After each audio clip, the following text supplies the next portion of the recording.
ఈ 18వ రోజు మన కొరకు దేవుడు సిద్ధపరిచిన లేఖన సత్యాలు నిర్గమకాండం 30వ అధ్యాయం 20 and 21 వచనాల్లో ఉన్న సారాంశాన్ని నేను చదువుతాను. మీ పరిశుద్ధ గ్రంథాలు తెరిచి ఆ మాటలు చదువుతుంటుండగా మీరు చూడాలని కోరుతున్నాను. నిర్గమకాండం 30వ అధ్యాయం 20-21 వచనాలు. వారు ప్రత్యక్షపు గుడారంలోనికి వెళ్ళినప్పుడు సేవ చేసి యెహోవాకు హోమ ధూపము నర్పించుటకు బలిపీఠం వద్ద వచ్చినప్పుడు తాము చావక ఉండునట్లు నీళ్లతో కడుక్కొనవలెను. ఈ మాట నాతో కలిసి చెప్పండి. తాము చావక ఉండునట్లు, అందరూ కలిసి చెప్పండి అమ్మ. తాము చావక ఉండునట్లు తమ చేతులను కాళ్ళను కడుక్కొనవలెను. అది వారికి అనగా అతనికి, అతని సంతతికిని, వారి తరతరములకు నిత్యమైన కట్టడగా ఉండును. ఆమేన్. నన్ను రిఫరెన్స్ కోట్ చేయి. నిర్గమకాండం 30 అధ్యాయం 20 వచనం 21 వచనంలో ఉన్న సారాంశాన్ని మనం చదివాం. ఇందులో రాయబడిన ప్రతి మాటను దేవుడు ఆత్మీయంగా మనకు వివరించి బలపరచునుగాక. నమ్మితో ఒకసారి అందరూ సంతోషంగా చప్పలు కొడుతూ మహిమ చెల్లిస్తారా ప్రభుకి? గుడ్. ఈరోజు వాక్యం యొక్క సారాంశం ఏమిటంటే, వాక్యం యొక్క సందేశం ఏమిటంటే, ఇత్తడి గంగాళంలోని నీళ్లు. గత రాత్రి ఈ ఇత్తడి గంగాళంలో ఉన్న నీళ్లు గురించి, ఆ నీళ్లు దేవుని వాక్యమని, వాక్యం దగ్గరకు వచ్చిన ఒక వ్యక్తి జీవితంలో మచ్చ, డాగు, కలంకము లేని మహిమగల సంఘంగా మారుతాడని గత రాత్రి విన్నాం. ఈ వాక్యం వెనకాల, అక్షరం వెనకాల దాయబడిన ప్రతి ఆత్మీయ విషయాల్ని ఆత్మదేవుడు మనందరితో మాట్లాడి బలపరచునుగాక. యాజకులు వాళ్ళు బలిపీఠం దగ్గర బలి అర్పించిన వెంటనే ఆ ఆవరణంలో ఈ గంగాళం దగ్గరికి వచ్చిన వెంటనే నీళ్లతో వాళ్ళ చేతులు కాళ్ళు కడుక్కోవాలని గత రాత్రి మనం విన్నాం.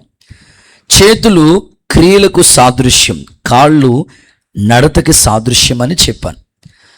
ఇప్పుడు వాక్యం అనే ఆ యొక్క నీరు అనుదినము మనల్ని శుద్ధి చేస్తూ ఉంటుంది. నువ్వు చదువుతూ ఉన్నప్పుడు, దైవ సేవకులు నీతో మాట్లాడుతున్నప్పుడు ఖచ్చితంగా 100% దేవుని వాక్యం నీరు వలె నేను శుద్ధి చేస్తుంది, సందేహమేమి లేదు. అయితే ఈరోజు పార్ట్ బి అంటే గంగాళంలో ఉన్న నీళ్లు దేనికి సాదృశ్యమో మీకు చెప్పేటప్పుడు, ఒకటి దేవుని వాక్యానికి సాదృశ్యమని మనం విన్నాం. రెండవదిగా ఒక మాటలో చెప్పాలంటే ఈ నీళ్లు బాప్తిస్మానికి సాదృశ్యంగా ఉన్నాయి. నాతో కలిసి చెప్పండి, బాప్తిస్మము అనండి. ఇంకొకసారి చెప్పండి, అయ్యగారు ఈ గంగాళంలో ఉన్న నీళ్లు బాప్తిస్మానికి ఎలా సాదృశ్యమని మీరు చెప్పగలరు? నేను ఏది చెప్పినా నా సొంత ఆలోచనతో ఏది చెప్పం, దైవవాక్యంలోంచే మీకుతో మాట్లాడుతూ ఉంటాం. అనుదినము దేవుని వాక్యము చదువుతున్న వాళ్ళ జీవితంలో వాక్యం అనే నీళ్లు ఆ వ్యక్తిని శుద్ధి చేసినట్లుగా బాప్తిసం దగ్గరకు వచ్చిన వ్యక్తి, ఒక మాటలో చెప్పాలంటే బాప్తిసం అనుభవంలోకి వచ్చిన వ్యక్తి జీవితంలో నిజంగానే శుద్ధీకరణ జరుగుతుంది. బైబిల్ అదే చెప్తుంది కదా, యేసు రక్తం ప్రతి పాపము నుండి మనల్ని కడిగి పరిశుద్ధపరుస్తుంది అని చెప్పారు. ఖచ్చితంగా ఈ యొక్క నీళ్లు బాప్తిస్మానికి సాదృశ్యమని మీరు ఎలా చెప్పగలరంటే, దేవుని వాక్యంలోంచి ఆ మాట మీకు చదివిస్తాను. అపోస్తలుడైన పేతురు రాసిన పత్రిక 3వ అధ్యాయం 19 నుండి 21 వరకు మీరు నోట్ చేసుకోండి.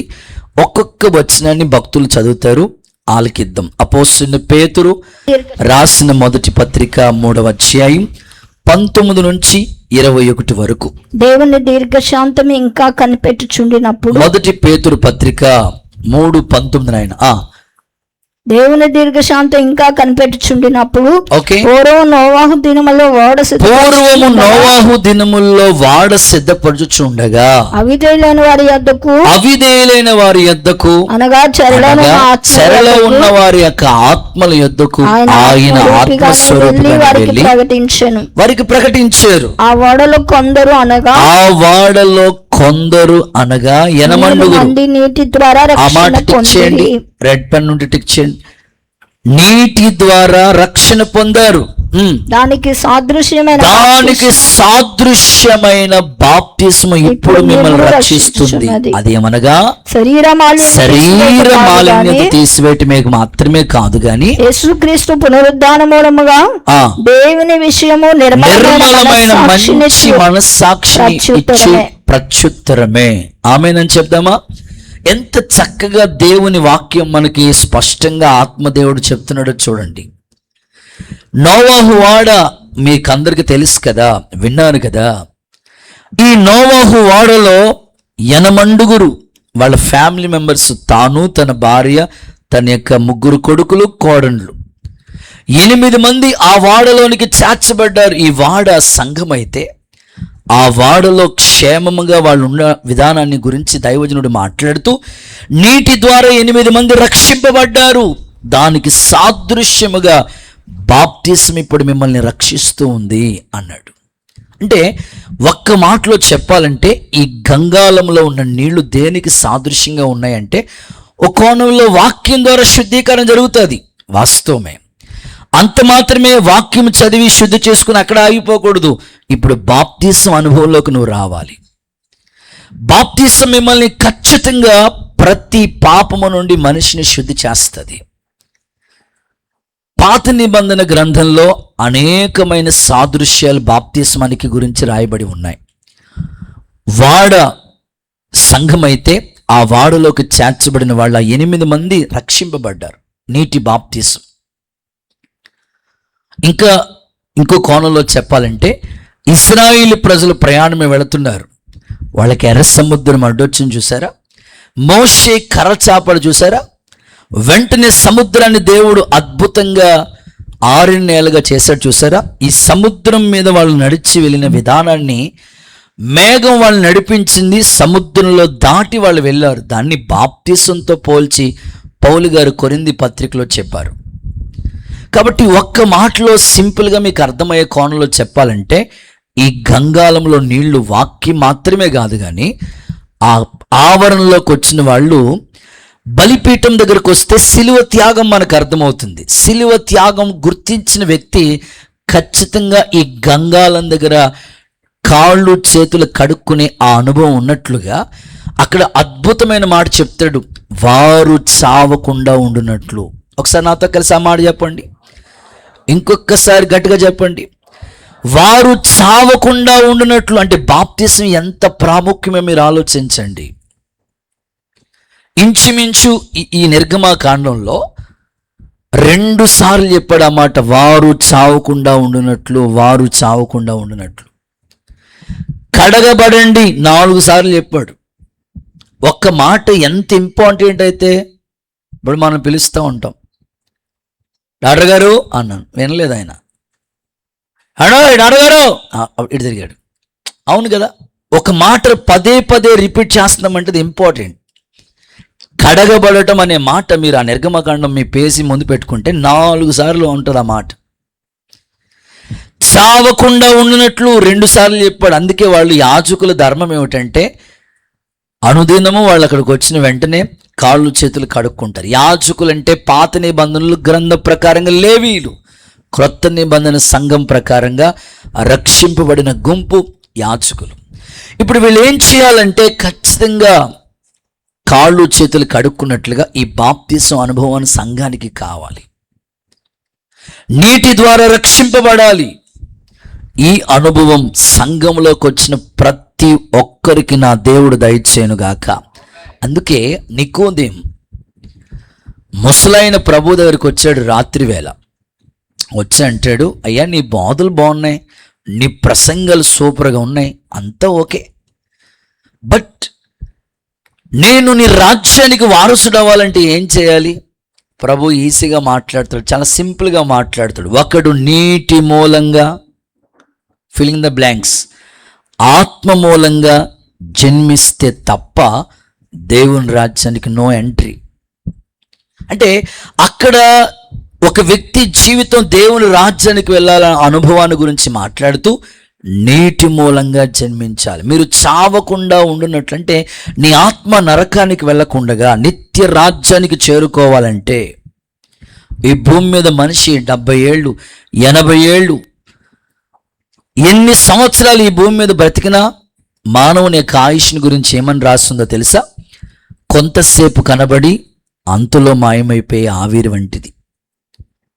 ఇంకొక మాటలో చెప్పాలంటే నీడ వంటిది, సాగిపోయిన నీడ వంటిది మానవ జీవితం. మానవ జీవితం గురించి భక్తుడు మాట్లాడుతూ మరణానికి మనకి 1 అడుగు దూరం మాత్రమే ఉందంట. నీళ్లు పైనుంచి కింద పడితే ఎలా ఎత్తలేమో అలాంటిది మానవ జీవితం అన్నాడు. అందుకని మీరు చావకుండా ఉండునట్లు, మీ ఆత్మ నరకానికి వెళ్లకుండా ఉండునట్లుగా నీటి బాప్తిస్మ అనుభవం ఖచ్చితంగా ప్రతి క్రైస్తవుడికి కావాలి. ఒక సేవకునిగా నేను ఆశపడుతున్నాను, ఈ గంగాళంలో ఉన్న నీళ్లు వారిని ఎలా శుద్ధి చేసిందో ఈ మందిర ఆవరణలోకి వచ్చిన వాళ్ళు ఎవరికైతే ఇంకా బాప్తిస్మ అనుభవం లేదో వాళ్ళ హృదయాలు యేసు నామంలో ప్రభు తెరిచి వాళ్ళ ఆత్మ నరకానికి వెళ్లకుండా నిత్య రాజ్యం కొరకే వాళ్ళని బాప్తిస్మాల కొరకు దేవుడు సిద్ధపరచునుగాక. నమ్మితే గట్టిగా చప్పలు కొడుతూ ఒకసారి మహిమ చెల్లిస్తారా? అలాంటి అనుభవాల గుండగా సంఘాన్ని ప్రభు నడిపించాలని సేవకుడిగా నేను కోరుకుంటున్నాను. ఈరోజు ప్రత్యేకంగా బాప్తిస్మాని గురించి 5 ప్రశ్నలు మీతో మాట్లాడాలనుకుంటున్నాను. ఆల్రెడీ ఇక్కడ బాప్తిస్మాలు పొందిన వాళ్ళు ఉన్నారు, పొందలేని వాళ్ళు కూడా ఉన్నారు. ఈరోజు ఈ పాఠం మీ జీవితాల్ని విప్లవాత్మకంగా మార్చాలని నేను కోరుకుంటున్నాను.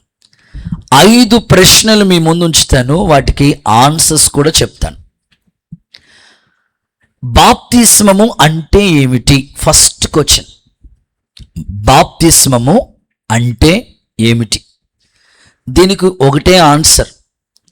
బాప్తిస్మము మీరు నోట్ చేసుకోవచ్చు. 5 ప్రశ్నలు చెప్తాను, 5 వాటికి కూడా ఆన్సర్ చెప్తా. ఆత్మ చెప్పు సంగతులు చెవిగలవాడు వినుగాక. చెప్పండి చెప్పండి గట్టిగా ఆమేనండి. బాప్తిస్మము అంటే ఏమిటి? బాప్తిస్మము అంటే ముంచటం, నీటిలో పూర్తిగా మునగటం. బాప్తిస్మము అనే పదం గ్రీకు పదం బాప్తిసో, ముంచబడటం అని అర్థం. దీనికి బైబిల్లో ఒక రిఫరెన్స్ మీకు కోట్ చేస్తాను. అపోస్తుల కార్యాల గ్రంథం 8వ అధ్యాయం 36 నుండి 38 వరకు మనం చదివితే అక్కడ ఒక మంత్రి కనపడతా ఉంటాడు. దేవుని ఆరాధన చేయటానికి యెరూషలేముకు వెళ్తాడు. చదవమ్మా. వారు త్రోవలో వెళ్ళుచుండగా నీళ్లున్న ఒక చోటకు నీళ్లు ఉన్న చోటకి వచ్చినప్పుడు నపుంసకుడు, ఇదిగో నీళ్లు నాకు బాప్తిస్మ ఇవ్వటానికి ఆటంకాలు ఏంటి? నాకు ఆటంకం ఏంటి? ఇదిగో నీళ్ళు, ఇగో బాప్తిస్మి అంటాడు. అడిగి రథము నిలుపమని ఆజ్ఞాపించారు. పిలుపు, నీవు పూర్ణహృదయంతో విశ్వసించిన ఎడల పొందవచ్చునని చెప్పాను. ఓకే, అతడు యేసుక్రీస్తు దేవుని కుమారుడని విశ్వసించుచున్నావని ఉత్తరం ఇచ్చాను. ఓకే, పిలుపు నపుంసకుడు ఇద్దరు నీళ్లలోకి దిగినప్పుడు అంతటి పిలుపు అతనికి బాప్తిస్మము ఇచ్చాను. ఆమెను చెప్దాం ఒకసారి గట్టిగా హల్లెలూయా చెప్తారా? సో దీని గురించిన వివరణ, ఆత్మీయ అనుభవాలు మీకు చెప్తాను. యెరూషలేముకు ఒక ఆయన ఆరాధనకి బయలుదేరి వెళ్తున్నాడు. మంత్రి నపుంసకుడు, కందాకే క్రింద మంత్రి. ఈయన ప్రతిసారి ఆరాధనకి వెళ్ళే ప్లేస్ ఎక్కడంటే యెరూషలేం. గాజా నుండి చాలా దూరం వెళుతూ ఉన్నాడు. ఫిలిప్ అనే స్వార్థికుడు, దైవజనుడు ఆయన్ని గమనించాడు. ఈయన వెళుతున్నాడు, ఇంత దూరం ప్రయాసపడి వెళ్తున్నాడు. ఈయన వెళుతున్నప్పుడు టైం కూడా వేస్ట్ చేసుకోవట్లేదు. కొంతమంది ఎంత ఆసక్తి కలిగి ఉంటారంటే టైం ఎప్పుడు వేస్ట్ చేసుకోరు. కాలం మరలా అయిపోతే రాదు. ఆయన రథం మీద వెళుతున్నప్పుడు కూడా ఆ టైంలో కూడా వాక్యం చదువుతున్నాడు. ఎంత చక్కని అలవాటో చూడండి. మనకి సమయం దొరికితే దేవుని సన్నిధిలో గడిపే ఆ అనుభూతి మనకి రావాలి. రథం మీద వెళుతున్నారు. ఈ జర్నీ సమయంలో టైం వేస్ట్ అవ్వకూడదని ఆ టైంలో దేవుని వాక్యం తీసుకుని చదువుతున్నాడు. కానీ ఏమీ అర్థం కావట్లా. వెంటనే ఫిలిప్ అనే దైవజనుడు మార్గంలో నిలిచి ఆయన ఉన్న చోటికి వచ్చి అక్కడ ఆగి అడుగుతాడు, అయ్యా నువ్వు చదువుతుంది నీకు అర్థమవుతుందా, గ్రహించగలుగుతున్నావా అంటాడు. నాకు బోధించేవాళ్ళు లేకపోతే నాకు ఎలా అర్థమవుతుంది అయ్యా? ఈ నిజంగా ఈ ప్రత్యక్ష గుడారం ప్రారంభించినప్పటి నుంచి దేవుని కృప, అంతకు మించి ఏమీ లేదు. చాలామంది బిడ్డలు ఇచ్చిన సాక్ష్యం, అన్నయ్య ఈ ప్రత్యక్ష గుడారంలో ఇన్ని విషయాలు ఉన్నాయని మాకు తెలియదు. దైవజనుల ద్వారా మీ ద్వారా ప్రభు ప్రతిరోజు మాతో మాట్లాడుతున్నాడు. ఆ తుమ్మకర్ర ఏంటి, ఆ గంగాలం ఏంటి, ఆ బలిపీఠం ఏంటి, ఈ మోతకర్రలు ఏంటి, ఆ కర్ర ఏంటి, ఆ తర్వాత అదేదో ఉంది కదా గరిట. దేవుడు గరిట మాత్రం మమ్మల్ని నిజంగా గరిట ఎంత ఆహారం వడ్డించి కూడా గరిట దానికి రుచి చూడదు. గరిట ఎంత పని చేస్తుంటే మా మొక్కలు గరిటలా కూడా పనిచేయట్లేదని సరి చేసుకున్నారు. దైవజనుడు ఏమంటారంటే, నేను చదువుతున్నా నాకు అర్థం కావట్లేదు. అందుకే బోధించే వాళ్ళు కావాలి.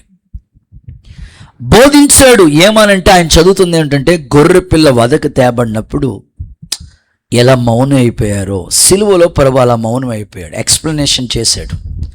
వెంటనే అర్థమైంది. అద్భుతంగా వాళ్ళిద్దరు బయలుదేరి వెళ్ళిపోతున్నారు. నీళ్లు కనబడ్డాయి. ఆ ప్రశ్న అడుగుతున్నాడు చూడండి, ఇదిగో నీళ్లు, నాకు బాప్తిస్మం ఇవ్వటానికి ఆటంకం ఏమిటి? ఈరోజు సంవత్సరాల తరబడి సేవకులు అయ్యా బాప్తిసం తీసుకోండి అయ్యా అన్నా సరే బాప్తిస్మానికి ఇంకా వాయిదాలు వేస్తున్నారు. కానీ మంత్రి అడుగుతున్నాడు, ఇదిగో నీళ్లు, నాకు బాప్తిస్మం ఇవ్వటానికి ఆటంకం ఏమిటి? ఆటంకాలన్నీ తొలగిపోయాయి. అద్భుతంగా ఆయనకి బాప్తిసం ఇచ్చాడు. బాప్తిసం అంటేనే ముంచటం, బాప్తిసం అంటే పూర్తిగా నీటిలో మునగటం. దీనికి ఆత్మీయ సాదృశ్యం ఏమిటంటే చూడండి, రోమీయులకు రాసిన పత్రిక 6వ అధ్యాయం 3-5 వచనాలు సరైన బాప్తిస్మానికి వచ్చిన నిర్వచనం అక్కడ మనకు కనబడుతుంది. క్రీస్తు యేసులోనికి బాప్తిసం పొందిన క్రీస్తు యేసులోనికి బాప్తిసం పొందిన మనం అందరం ఆయన మరణంలోనికి బాప్తిసం పొందుచున్నామని మీరు అడగరా? కాబట్టి తండ్రి మహిమ వలన చదవమ్మా. క్రీస్తు మృతుల్లో నుండి ఎలాగు లేపబడినో అలాగే మనం నూతన జీవము పొందిన వారమై నడుచుకున్నట్లు మనము బాప్తిస్మం వలన మరణములో పాలు పొందుటకై ఆయనతో కూడా పాతి పెట్టబడితిమి. కంటిన్యూస్. మరియు ఆయన మరణం యొక్క సాదృశ్యం అందు ఆయనతో ఐక్యము అయిన ఎడల ఆయన పునరుద్ధానము యొక్క సాదృశ్యమును ఆయనతో ఐక్యం గలవారమై ఉన్నాము. హల్లెలూయా. ఈ సందర్భం ఏమిటంటే యేసుక్రీస్తు ప్రభు యొక్క ఔన్నత్యం గురించి చెప్పబడుతూ ఉంది. ఒక వ్యక్తి బాప్తిసం పొందే ఆ అనుభూతిని గురించి ఇక్కడ రోమా సంఘానికి పౌలు గారు ఈ పత్రిక రాస్తూ అంటాడు, ఆయన మరణ పునరుద్ధానంలో మీరు పాలి భాగస్థులైనట్లుగా. అంటే చూడండి, ఇప్పుడు బాప్తిసం ఇచ్చేటప్పుడు నీటిలో ఆ వ్యక్తిని ఇలా చూడండి, ఇలా నిలబడిన వ్యక్తిని ప్రమాణాలు చేపిస్తాడు దైవజనుడు. యేసు నా దేవుడిని ఒప్పుకుంటున్నావా? ఒప్పుకుంటా. మరణం వరకు నమ్మకంగా ఉంటావా? ఉంటాను. ఏ ఆదివారం మానకుండా ప్రభును వెంబడిస్తాను. ఈ ప్రమాణాలన్నీ చేసిన తర్వాత ఆ వ్యక్తికి దైవ సేవకు నిలబడి బాప్తిసం ఇచ్చేటప్పుడు ఇలా వెనక్కి ముంచి ఇలా పైకి నిలబెడతారు. దాని అర్థం ఏమిటంటే పాత జీవితం అలా పాతి పెట్టబడి క్రొత్త జీవితం, ఎవడైనా క్రీస్తునందు ఉంటే వాడు నూతన సృష్టి, పాతివి గతించిపో. అందుకే ఈ మాట పౌలు గారు ఏమంటారంటే, క్రీస్తు మరణ పునరుద్ధానంలో మీరు పాలి భాగస్తున్నట్టుగా నూతన జీవం మీరు పొందినట్లు. అంటే ముంచబడే ఆ అనుభవం అంటే ఒక మాటలో చెప్పాలంటే పాపాల విషయమై ఆ వ్యక్తి పాతి పెట్టబడి క్రొత్త జీవితం యేసుప్రభు మరణాన్ని జయించి తిరిగి లేచినట్లుగా ఆ వ్యక్తి క్రీస్తులో నూతన సృష్టిగా మార్చబడితే అదే బాప్తిసం యొక్క నిర్వచనం. పాత జీవితం పాతి పెట్టబడాలి, క్రొత్త జీవితం క్రీస్తులో నూతన పరచబడాలి. ఈ అనుభూతిని దేవుడు ఒక్కొక్కరికి కలుగు చేయనుగాక. చాలామంది బాప్తిసం గురించి రకరకాల బాప్తిస్మాలు ఉన్నాయి. కొంతమంది చిలకరింపు బాప్తీసం, ఆడు పుట్టినప్పుడే నెత్తి మీద నీళ్ళు చల్లేస్తారు, అయిపోయిందంట బాప్తీసం. మొన్న ఆ మధ్యకాలంలో ఒక ఆమె పాపో బాబో పుట్టారు, పెద్దగా గుర్తులేదు, కానీ ఇక్కడి నుంచి ఢిల్లీ వెళ్ళాలి వాళ్ళ ఆయన అక్కడ ఉంటాడు. ఉయ్యాళ్ళలో వేయటానికని ప్రార్థన చేయడానికని పిలిచారు, వెళ్ళాం. ప్రార్థన చేసిన తర్వాత వాళ్ళు అంటారు, అన్నయ్య రేపు ఫ్లైట్ వెళ్ళిపోతాం, ఈ బేబీని తీసుకుని మేము వెళ్ళిపోతాం, ఈస్టర్ పండగకి ఈ అమ్మాయికి బాప్తిసం ఇస్తారు అన్నారు. ఎవరికి చెప్పండి అయ్యా? ఉయ్యాల్లో ఉన్న పాపకంట ఈస్టర్ పండగకి బాబుగారు అంటున్నారా బాప్తిసం ఇస్తారంట. నేను అడిగాను, ఆమె వయసు ఎంత, ఆమెకి ఏం అవగాహన ఉంది? అంతేనే, మా అత్తమ్మ మాటే శాసనం అయ్యా, తప్పదు, మరి ఏం చేస్తాం, మరి కట్టుకున్న తర్వాత. వారు ఏదో డినామినేషన్ పేరు చెప్పారు. అక్కడికి వెళితే ఈస్టర్ పండగకి అలాగ ఆ దైవ సేవకులు నెత్తి మీద నీళ్ళు చల్లుతారని బాప్తిసం అయిపోయిందంట. ఇది చెల్లదు. ఒకవేళ ఈ మాటలు వింటున్న వాళ్ళు ఎవరైనా మీ బంధువులు, మీ కుటుంబాలు, ఇక్కడ కూర్చున్న వాళ్ళు కావచ్చు, చిలకరింపు బాప్తిసం పొరపాటున చెల్లదు. అది ఏ డినామినేషన్ అయినా కావచ్చు, వాక్యమే ఆధారం. నీటి బాప్తిసం, ముంచుడు బాప్తిసం, ఖచ్చితంగా ఈ అనుభూతి కావాలి. ఇంకో కోణంలో చెప్తాను, ఇంకా బాప్తిస్మాలు రకరకాలు ఉన్నాయి. జెండా కింద బాప్తిసం, అభి చెప్పమ్మా, జెండా ఎలా ఉంటుంది, దాని కింద నుంచి వెళ్ళిపోయారు అనుకో శ్రావణయ్య, బాప్తిసం అయిపోయింది. రకరకాల బాప్తిస్మాలు, ఎవరికి వచ్చినట్లుగా వాళ్ళు వాక్యాన్ని ఆధారం చేసుకునే వాళ్ళు తక్కువ అయిపోయారు. అందుకే ప్రభు ఈరోజు ఈ ఇత్తడి గంగాళంలో ఉన్న నీళ్లు బాప్తిస్మానికి గుర్తుగా కొన్ని అనుభవ సాక్ష్యాలతో కూడిన మాటలు మీకు చెప్తాను. ఆత్మ చెప్పు సంగతులు చెవిగలవాడు వినుగాక, గ్రహించునుగాక, వాళ్ళ హృదయాలు యేసు నామములో తెరవబడునుగాక. ఓకే, కాబట్టి చిలకరింపు, జెండా కింద పైనుంచి నీళ్ళు చల్లటం ఇవేమి కాదు. నీటిలో ముంచే ఆ బాప్తిస్మే సరైన కరెక్ట్ బాప్తిసం. నీటిలో మునిగే అనుభూతి ఏంటంటే, అతడు నిజంగా క్రీస్తు ప్రభు ఎలాగైతే సమాధి చేయబడ్డాడో పాత జీవితం సమాధి అయిపోవాలి. యేసు ప్రభు ఎలా తిరిగి లేచాడో నూతన జీవాన్ని ఆ వ్యక్తి పొందుకోవాలి, నూతన సృష్టిగా మారాలి. అది బాప్తిసం యొక్క నిర్వచనం. ఓకే, ఇక రెండో ప్రశ్నలోకి వెళ్ళిపోదాం. అర్థమైంది కదా? బాప్తిసం అంటే ముంచటం, నీటిలో మునగటం, అంటే పాపాల విషయమే ఆ వ్యక్తి పాతి పెట్టబడి నూతన జీవాన్ని పొందుకోవటం. అర్థమైందా లేదా? అర్థమైతే ఒకసారి అందరూ చేతుల పైకెత్తి హల్లెలూయా చెప్పండి. గుడ్. సో ఇక్కడ రెండో ప్రశ్నలోకి వెళ్ళిపోవాలి, ఎందుకంటే ప్రశ్నలు ఉన్నాయి, ఆ సమాధానాలు కూడా ఉన్నాయి ఈరోజు. రెండో ప్రశ్న, బాప్తిస్ము ఎవరు తీసుకోవాలి? ఇది చాలా చాలా చాలా ఇంపార్టెంట్ ప్రశ్న. బాప్తిస్మము ఎవరు తీసుకోవాలి? దాని ప్రక్కనే ఇంకొక ప్రశ్న, క్వశ్చన్ వేసుకుని దాని పక్కనే కంటిన్యూస్, అర్హత ఏమిటి?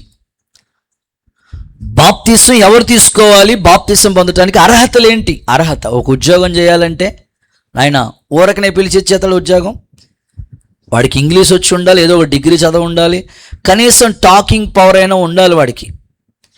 ఈ క్వాలిఫికేషన్ ఉంటేనే ఆ జాబ్కి ఎలిజిబుల్ అవుతాడు. అలాగే బాప్తిసం ఎవరు పడితే వాళ్ళు తీసేసుకునేది కాదు, దానికి కొన్ని అర్హతలు ఉన్నాయి. ఎవరు తీసుకోవాలి, దానికి కావలసిన అర్హతలు ఏంటి? 5 అర్హతలు చెప్తాను, 5 విషయాలు మీకు చెప్తాను. ఈరోజు మీరు నిజంగా ఈ సబ్జెక్ట్ అందరు నోట్ చేసుకుంటే, మీ ఇంట్లో ఇంకెవరో బాప్తిసం తీసుకోలేదో, ఒకవేళ తీసుకున్నా వాళ్ళు ఎంతవరకు వచ్చారో అనేది మీకు అర్థమవుతుంది. ఆల్మోస్ట్ 20 ఏళ్ల క్రితం బాప్తిసం పొందిన వాళ్ళు కూడా ఇక్కడ ఉండొచ్చు.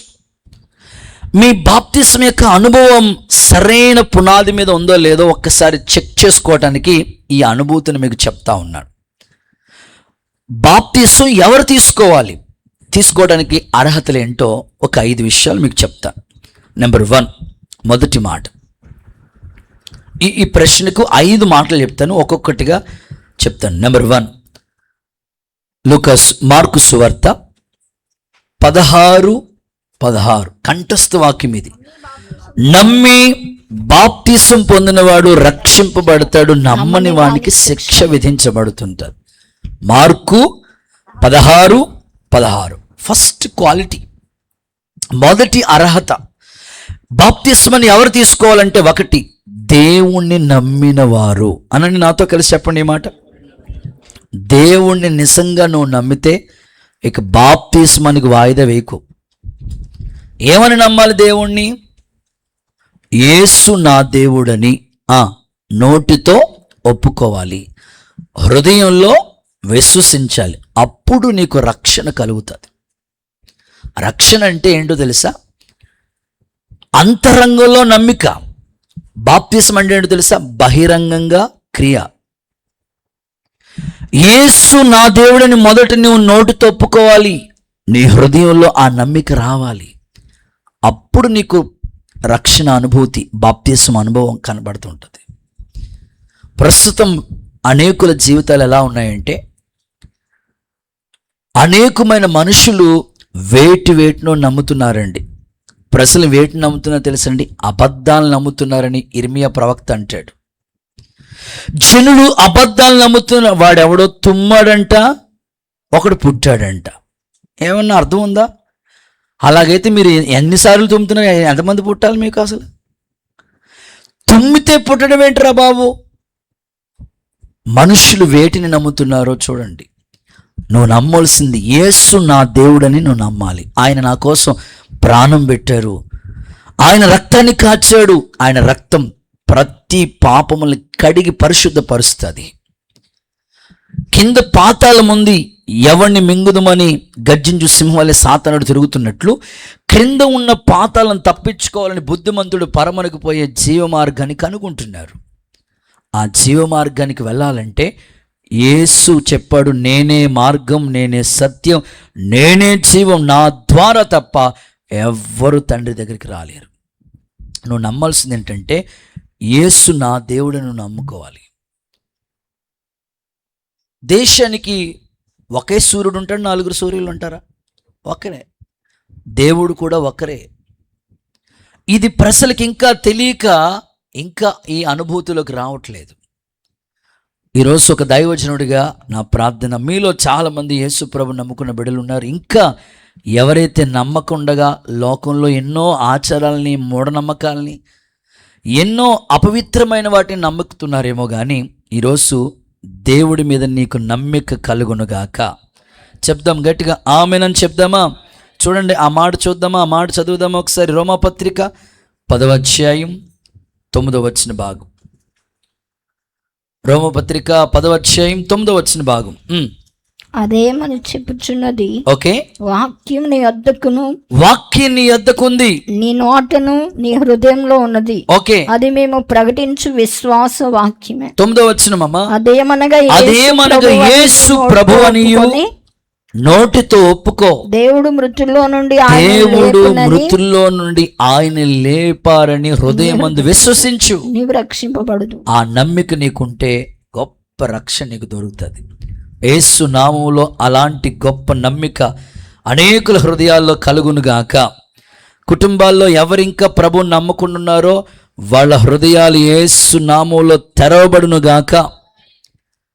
ఈరోజు యేసు ప్రభుని అనేకులు అమెరికా దేవుడు, ఇంగ్లాండోళ్ళ దేవుడు, ఇంకా ఒక ప్రాంతానికి దేవుడు అనుకుంటున్నారు కానీ యేసు నా దేవుడని నమ్మేవాళ్ళ సంఖ్య తక్కువ. అందుకే ఇంకా బాప్తిస్మానికి వాళ్ళు అర్హులు కాలేదు. ఈరోజు నువ్వు నమ్మావా? ఖచ్చితంగా ఇక ఆలస్యం చేయొద్దు, తడవ చేయొద్దు. త్వరగా నీవు రక్షణ పొందుదువుగాక, త్వరగా నీ హృదయం తెరవబడునుగాక. ఒక చిన్న సందర్భం చెప్తా. కొర్నేలి ఇంటికి పేతు వెళ్ళాడా లేదా? వెళ్ళి కబురు పెట్టాడు పేతురుకి. వచ్చాడు వాళ్ళ ఇంటికి. కొర్నేలి శతాధిపతి, 100 మందికి లీడర్ ఆయన. ఎప్పుడైతే పేతురు వాళ్ళ ఇంటికి వచ్చి దేవుని వాక్యం ప్రకటిస్తూ ఉన్నారో వెంటనే ఆ ఇంటోళ్ళందరూ నమ్మారు, ఆ ఇంటోళ్ళందరూ బాప్తిస్మాలు పొందారు. నా ప్రార్థన, ఈ మాటలు వింటున్న వాళ్ళ హృదయాలు యేసు నామములో తెరవబడునుగాక. ఇంకొకసారి ఆమెన్ చెప్దామా? ఒక ఆయన సేవకుల దగ్గరికి వచ్చి ఇలా మాట్లాడుతున్నారట, అయ్యగారు ఈ భక్తి నాకు సెట్ అవ్వదు. ఏంటది? మాట్లాడండి అమ్మా. ఈ భక్తి నాకు ఇక సెట్ అవ్వదు, నా వల్ల కాదు ఈ భక్తి, ప్రార్థన, ఉపవాసం ఏటండి మరి పద్దాకనే బోర్ కొడతా ఉంది. నాకైతే ఇక ఈ భక్తి సెట్ అవ్వదు. రేపటి నుంచి నేను ఇక భక్తి చేయకూడదు అనుకుంటున్నాను. మీకు మాట చెప్పి వెళ్ళిపోదామని పాస్టర్ గారి దగ్గరికి వచ్చాడంట ఒక ఆయన. ఇలాంటి వాళ్ళు కూడా ఉంటారా? ఉంటారు. వచ్చిన వెంటనే పాస్టర్ గారు అన్నారట, సరే బాబు, మరి నీకు భక్తి బోరు కొడుతున్నప్పుడు, భక్తి నీకు సెట్ అవ్వట్లేనప్పుడు ఇంకేం చేస్తాం మరి? సరే, ఆ మాట ఏదో నాకు చెప్పు కదా, ప్రభువుకు చెప్పి వెళ్ళిపో. చెప్పండి, ప్రభు దగ్గరికి వచ్చి చెప్పి నీకు ఎన్ని ఉపకారాలు చేశాడో అవన్నీ ఒకసారి చెప్పేసి వెళ్ళిపో. రేపటి నుంచి ప్రభా నీకు నాకు సెట్ అవ్వట్లేదు, నీకు నాకు కుదరదు ప్రభా, రేపటి నుంచి టాటా బాయ్ సీ యూ అని చెప్పి వెళ్ళిపో అన్నాడట. వెంటనే ఆయన వచ్చిన ఆయన ప్రభుతో పాస్టర్ గారితో ఏం చెప్పాడో అదే మాట చెప్పి వెళ్ళిపోదామని వచ్చి మోకాళ్ళు వేసి, ప్రభా తాగుబోతున్నాను, నన్ను మార్చావు, వందనాలయ్యా, మారు మనసు ఇచ్చావయ్యా, వందనాలయ్యా, బ్రతుకుని మార్చావయ్యా, ఉపకారం చేసావయ్యా, చచ్చిపోయినని బతికించావయ్యా, ఏమేం చేశారు ఉపకారాలు చెప్పమన్నాడు కదా. అన్నీ చెప్తా ఉంటుంటే అప్పటికే గంట అయిపోయిందంటే కదలలేదండి మనోడు. అలా పాస్టర్ గారు వచ్చారట, వెళ్ళిపోతానన్నా అవన్నీ గుర్తు చేసుకుంటుంటే ఆయన విడిచి ఎక్కడికి వెళ్ళగలనయ్యా, క్రీస్తు ప్రేమలో నుండి నన్ను ఎడబాపేది ఏదయ్యా అని ప్రభు కొరకే సాక్షిగా బ్రతికాడు ఆయన. చప్పట్లు కొడుతూ ఒకసారి యేసయ్యకి మహిమ చెల్లిద్దామా? ఈరోజు నిజంగా నువ్వు దేవుని నమ్మితే దేవుని మహిమను చూస్తారని చెప్పాడు ప్రభు. నమ్ముట నీ వలనైతే నమ్మువానికి సమస్తము సాధ్యమని చెప్పాడు. సరిగ్గా నమ్ము, ఇక ఆలస్యం చేయవు, ఆ కార్యాలు నీ ఎడల జరుగును గాక. గుడ్. ఇక రెండో మాటలకు వస్తాను. బాప్తిస్మానికి ఎవరు అర్హులు, ఎవరు తీసుకోవాలి చూద్దాం.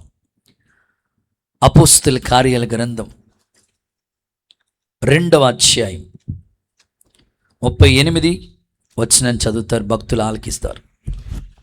అపోస్తలుల కార్యాలు 2:38. మారు మనసు పొంది పాపక్షమాపణ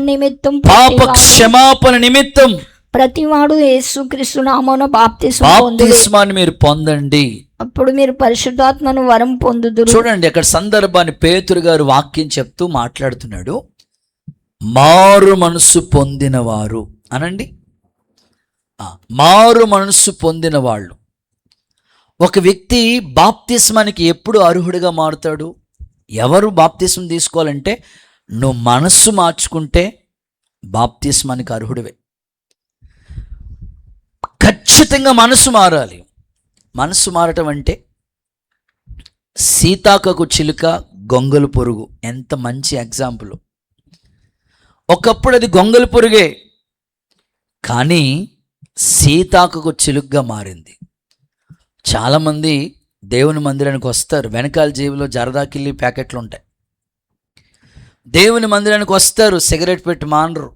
దేవుని మందిరానికి వస్తారు, బ్రాందీ బాటిల్ వదిలిపెట్టరు. దేవుని మందిరానికి వస్తారు, బూతులు మానరు. దేవుని మందిరానికి వస్తారు, సాడీలు చెప్పడం మానరు.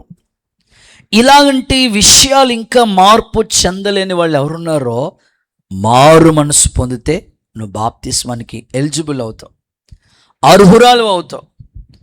నీ మనస్సు మారి నూతన మగుట వలన రూపాంతరం యేసు నామములో చెందుదురుగాక. ఇంకొకసారి హల్లెలూయా అని చెప్తారా? సో నీకు మనస్సు మారాలి, మార్పు చెందిన హృదయం నీకు రావాలి. అప్పుడు నిజంగా నువ్వు బాప్తిసం పొందటానికి, తీసుకోవటానికి అర్హురాలివే. మీకు ఇలా చెప్తాను, మీకు అర్థమవటం కోసం, మీకు అవగాహన కోసం ఈ ఉదాహరణ చెప్తా. ఒక స్కూల్కి వెళ్తూ ఉంది ఒక పాప, స్కూల్కి వెళ్తూ ఉంది.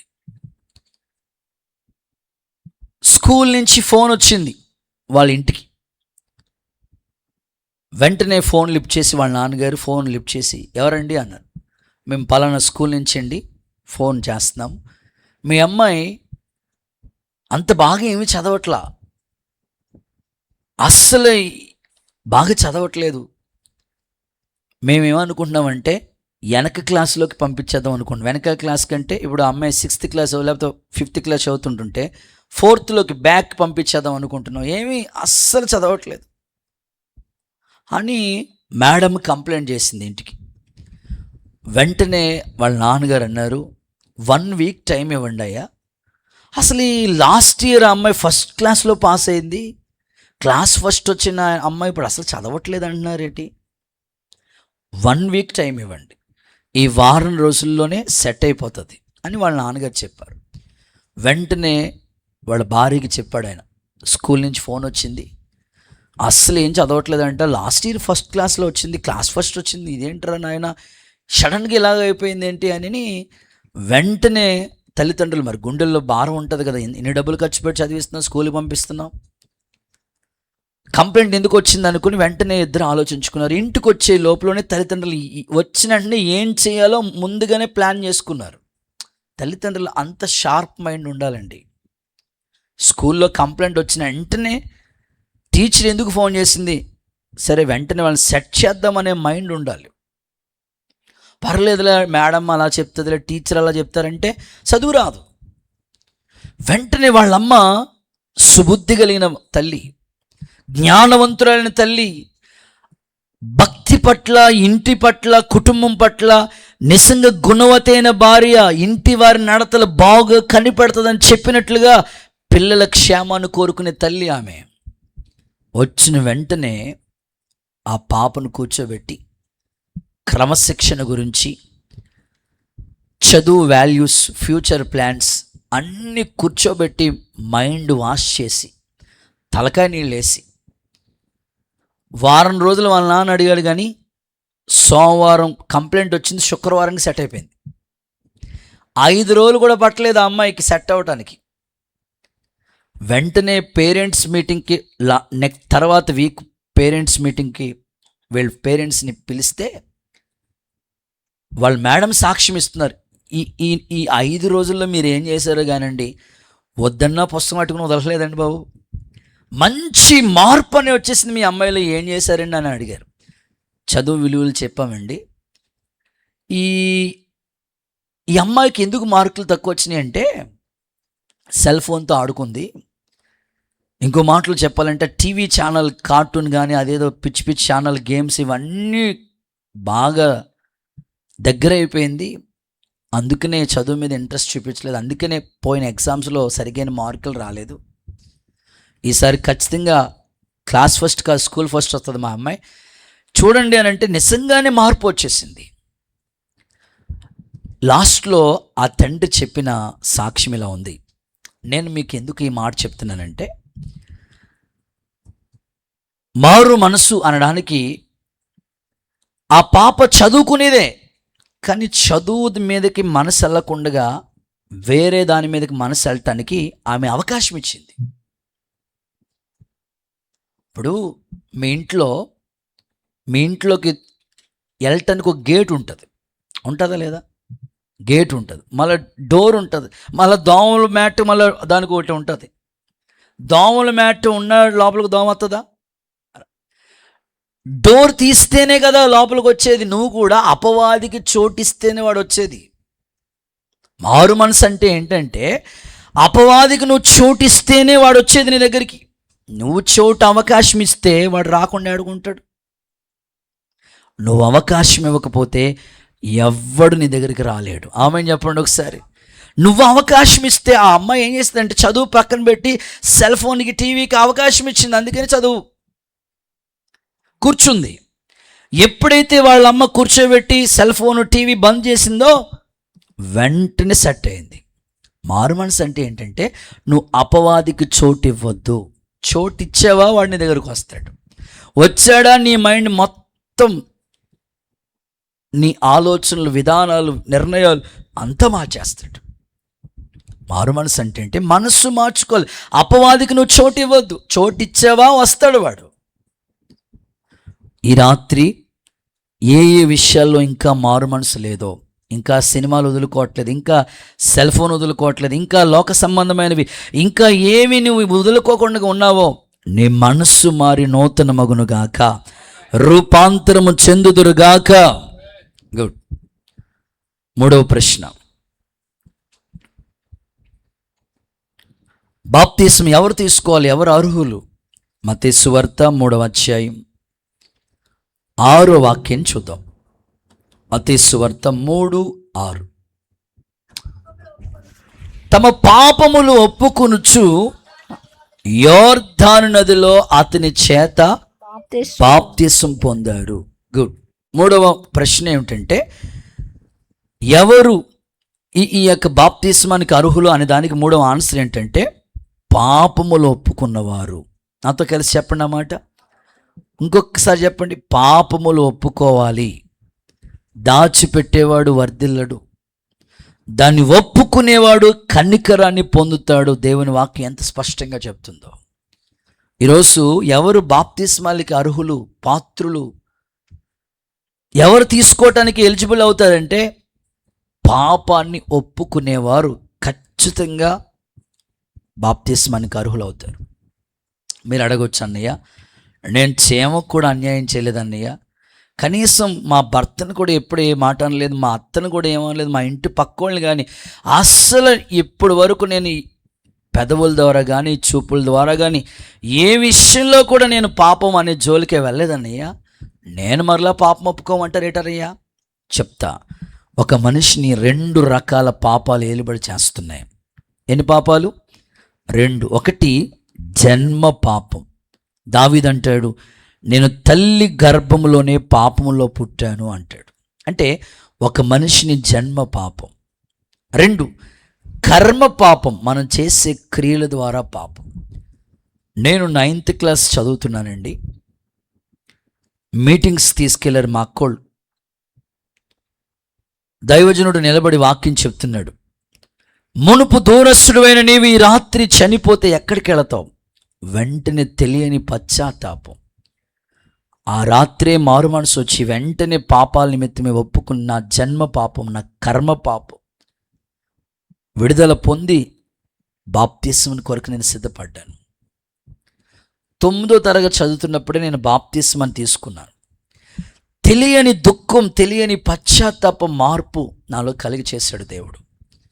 ఈ రాత్రి ఎన్నో సంవత్సరాలుగా మీరు దేవుని వాక్యం వింటున్నా ఇంకా పాపం ఒప్పుకోకుండా ఉంటే మీరు బాప్తిస్మానికి అర్హులు కాలేరు. నేనే పాపం చేయలేదు అంటానికి లేదు. నీలో జన్మ పాపం ఉంది, క్రియల ద్వారా పాపం ఉంది. ఈ జన్మ కర్మ పాపాల నుంచి విడిపించడానికి ఒకే ఒక నాథుడు, ఆయన పేరు నజరేయుడని యేసు. ఆమేనని చెప్పండి. ఆయన దగ్గరకు వచ్చినప్పుడే పాప క్షమాపణ నీకు దొరుకుతుంది. యేసు రక్తం ప్రతి పాపముల్ని కడిగి పరిశుద్ధపరుస్తుంది. అందుకే ఆయన సిలువలో బలియాగం చేశాడు. అందుకే ఆయన కల్వరి గిరిలో గొల్గతా కొండపై ఆకాశానికి భూమికి మధ్యలో సిలువలో ప్రాణత్యాగమే చేశాడు. ఈ త్యాగం నీకు అర్థమైతే ఇక బాప్తిస్మాలకు వాయిదా లేరు. పాపములు ఒప్పుకుంటే మీరు ఖచ్చితంగా బాప్తిస్మానికి అర్హులే. చూద్దామా? అపోస్తుల కార్యాల గ్రంథం 22:16. తడవు చేయటం ఎందుకు? ఆలస్యం చేయటం ఎందుకు? లేచి ఆయన నామమును బట్టి ప్రార్థన చేసి బాప్తిసం పొంది నీ పాపాలన్నీ కడిగి వేసుకో. ఇప్పుడు మన బట్టలు మురిగిపోవటానికి సర్ఫ్లో నానబెట్టి సొబ్బు పెట్టి బ్రష్ పెట్టి కొడుతున్నావు. ఏదైనా రంగు అంటుకుంటే కిరోసిన్ టర్పండైల్ వాడుతూ ఉన్నారు. మరి నీ పాపం పోవాలంటే యేసు రక్తం ద్వారానే నీ పాపాలు కడిగి వేసుకోవాలి. ఒకసారి ఆలోచించు, నీ కోసం ప్రాణం పెట్టిన దేవుడు ఎవరైనా ఉన్నారంటే ఆయన ఒక్కరే ప్రభు అయిన యేసుక్రీస్తు. నీ పాపాలు క్షమించేది కూడా ఆయన ఒక్కరే. కాబట్టి బాప్తిసానికి నిర్వచనం గురించి మాట్లాడుతూ నువ్వు పాపాలు ఒప్పుకుంటే, ఇక్కడ ఒప్పుకుంటే నీకు దేవుని కనికరం దొరుకుతుంది. నీ పాపాలన్నీ కడిగి వేసుకో. ఇక ఆలస్యం చేయొద్దు. చాలామంది బాప్తిసం దేనికోసం తీసుకుంటారంటే పెళ్ళికి బాప్తిసం తీసుకుంటారు. దేనికంట? పెళ్ళికి. పెళ్ళి బాప్తిసం కాదండి. నువ్వు పాపాలు ఒప్పుకుంటే బాప్తిసం తీసుకోవచ్చు. పెళ్ళికి బాప్తిస్మానికి ఎక్కడ లింక్ లేదు. ఇంకొంతమంది బాప్తిసం తీసుకుంటారు దేనికోసం అంటే వాళ్ళు బోర్న్ క్రిస్టియన్, పుట్టుకతోనే క్రైస్తవులు కాబట్టి బాప్తిసం. అది కూడా కాదు. నువ్వు క్రైస్తవ కుటుంబంలో పుట్టినంత మాత్రాన కాదు, నువ్వు పాపాలు ఒప్పుకుంటే నీకు క్షమాపణ దొరుకుతుంది. యేసు నామములో ప్రభు నిన్ను దర్శించునుగాక. ఇంకొంతమంది బాప్తిస్మం ఎలా ఉంటుందంటే, అయ్యగారు బయట ఇట్టేసాం, అయ్యగారు ఒక్కసారి వచ్చేసి బకెట్తో నీళ్ళు వేసేయండి. బయట ఇట్టేశారంట, రేపు చచ్చిపోతారంట. ఇప్పుడు మేము వచ్చి బకెట్తో నీళ్ళు వేసేయాలట. అది అలా కుదరదమ్మా. ఒప్పుకోవాలి, క్షమాపణ కలగాలి. దేవుడు చెప్పినట్లుగా క్రమమే. పెట్టులో పెట్టేసి తీసుకెళ్ళిపోతే కుదరదు. పెట్టులో పెట్టి తీసుకెళ్ళినంత మాత్రాన కుదరదమ్మా. పాపాలు ఒప్పుకోవాలి, క్షమాపణ దొరకాలి. అది యేసు రక్తం ద్వారానే కలుగుతుంది. ప్రభు అలాంటి క్షమాపణ అనేకులకి దయచేయునుగాక. ఇంకొకసారి హల్లెలూయా చెప్తారా? మీకు ఇలా అర్థం అవడం కోసం చెప్తాను. పాప క్షమాపణ అనే దాని గురించి అర్థం అవడానికే చెప్తాను. ఒక లారీ డ్రైవరు నాకు బాప్తిసం కావాలని పాస్టర్ గారి దగ్గరికి వచ్చాడట. సరే అయ్యా, మరి నువ్వు లారీ డ్రైవర్ అంటే ఒక్కొక్క రోజు ఒక్కొక్క ఊరు వెళ్తుంటావు, రకరకాల అలవాట్లు నీకు ఉండొచ్చు. డ్రైవర్లు అందరూ మంచోళ్ళు ఉంటారని, అందరూ చెడ్డోళ్ళని కాదు. సేవకుడిగా నేను చెప్పాలి కాబట్టి చెప్తున్నాను అయ్యా అన్నారట. అయ్యా అన్నీ మానేసావా? అన్నీ మానేశాను అయ్యా. నడైతే సంఘమంతా కలిసి బాప్తిసం దగ్గరికి, కాలువ దగ్గరికి వెళ్ళారు. ప్రమాణాలు చేపించాడు పాస్టర్ గారు, చేశాడు. ఏ అలవాట్లు లేవు కదా? లేవయ్యా. సరే బాప్తిసం ఇస్తాను నీకు. తండ్రి కుమార పరిశుద్ధాత్మ నామంలో స్టెఫను అని నేను నీకు బాప్తిసం ఇస్తాను అలా ముంచి పైకి లేపితే, ఆయన పేరు శ్రీనివాస్ ఏమయ్యాడు? స్టెఫన్గా అలా ముంచి పైకి లేపిన వెంటనే జేబులోంచి సిగరెట్ పెట్టి అగ్గిపెట్టి బయటకు వచ్చినాయి అంట. మారాడా ఈ మనిషి? ఏమన్నాను చెప్పండి. నేను ఆశించేది ఏంటంటే పాప క్షమాపణ కలగాలి. యేసు నామములో అలాంటి క్షమాపణ వచ్చునుగాక. 4వ మాటలకు వెళ్ళిపోదు. బాప్తిస్మానికి ఎవరు అర్హులు, ఎవరు తీసుకోవాలి? గలతీ పత్రిక 3వ అధ్యాయం 27వ వాక్యం. గలతియన్ చాప్టర్ 3 వర్స్ 27. క్రీస్తులోనికి బాప్తిసం పొందిన మీరందరూ, క్రీస్తులోనికి బాప్తిసం పొందిన మీరందరూ క్రీస్తుని ధరించుకున్నారు. చాలు. 4వదిగా క్రీస్తుని ధరించుకున్న వాళ్ళు ఎవరంట వాళ్ళు బాప్తిసం తీసుకోవడానికి ఎవరు అర్హులు? క్రీస్తుని ధరించుకోవటప్పుడు నేను తెల్లని డ్రెస్ వేసుకున్నాను, వైట్ షర్ట్. ఇప్పుడు మీకు ఎలా కనబడుతుంది అంటే అన్నీ చాలా వైట్ కలర్ షర్ట్ వేసుకున్నాను, వైట్ కలర్ కనబడుతుంది. ఒకవేళ నేను జేబులోకి పెన్ను పెట్టుకున్నాను అనుకోండి, ఆ పెన్నుకి ఇంక్ కక్కింది అనుకోండి, నా తెల్ల డ్రెస్ ఏం కనబడదు, ఆ ఇంక్ మాత్రమే మీకు కనబడుతుంది. ఒక వస్త్రాన్ని మనం ధరించినప్పుడు ఒక కోడ్, డాక్టర్స్ ఒక వస్త్రం మనకు కనబడుతుంది, పోలీస్ ఆఫీసర్స్ ఒక వస్త్రం మనకు కనబడుతుంది, మిలిటరీలో పనిచేసే వాళ్ళకి ఒక వస్త్రం కనబడుతూ ఉంటుంది, స్కూల్కి వెళ్ళే వాళ్ళకి ఒక యూనిఫామ్ ఉంది, ఒక కాలేజ్కి వెళ్ళే వాళ్ళకి ఒక వస్త్రం. దేవుడు ఏమంటారంటే బాప్తిసం పొందడానికి ఒక సరైన నిర్వచనం లేకపోతే ఒక అవగాహన కలిగించే మాట ఏంటంటే క్రీస్తుని ధరించుకోవటం. ఒక్క మాటలో చెప్పాలంటే క్రీస్తు లాంటి స్వభావం నీలోకి రావాలి. వస్త్రం స్వభావాన్ని సూచిస్తూ ఉంటుంది. ఆయన లాంటి క్షమాగుణం, ఆయన లాంటి ప్రేమగుణం, ఆయన లాంటి సాత్వికం, ఆయన లాంటి మంచి అనుభవం ఒక వ్యక్తిలోకి వస్తే క్రీస్తుని ధరించుకున్న అనుభూతి. దేవుని పోలికలోనికి సంపూర్ణతలోనికి రావటం. పౌలు అదే అంటాడు, క్రీస్తు స్వారూప్యం మీ యందు ఏర్పడాలి, నాకు ప్రసవ వేదన కలుగుతుంది.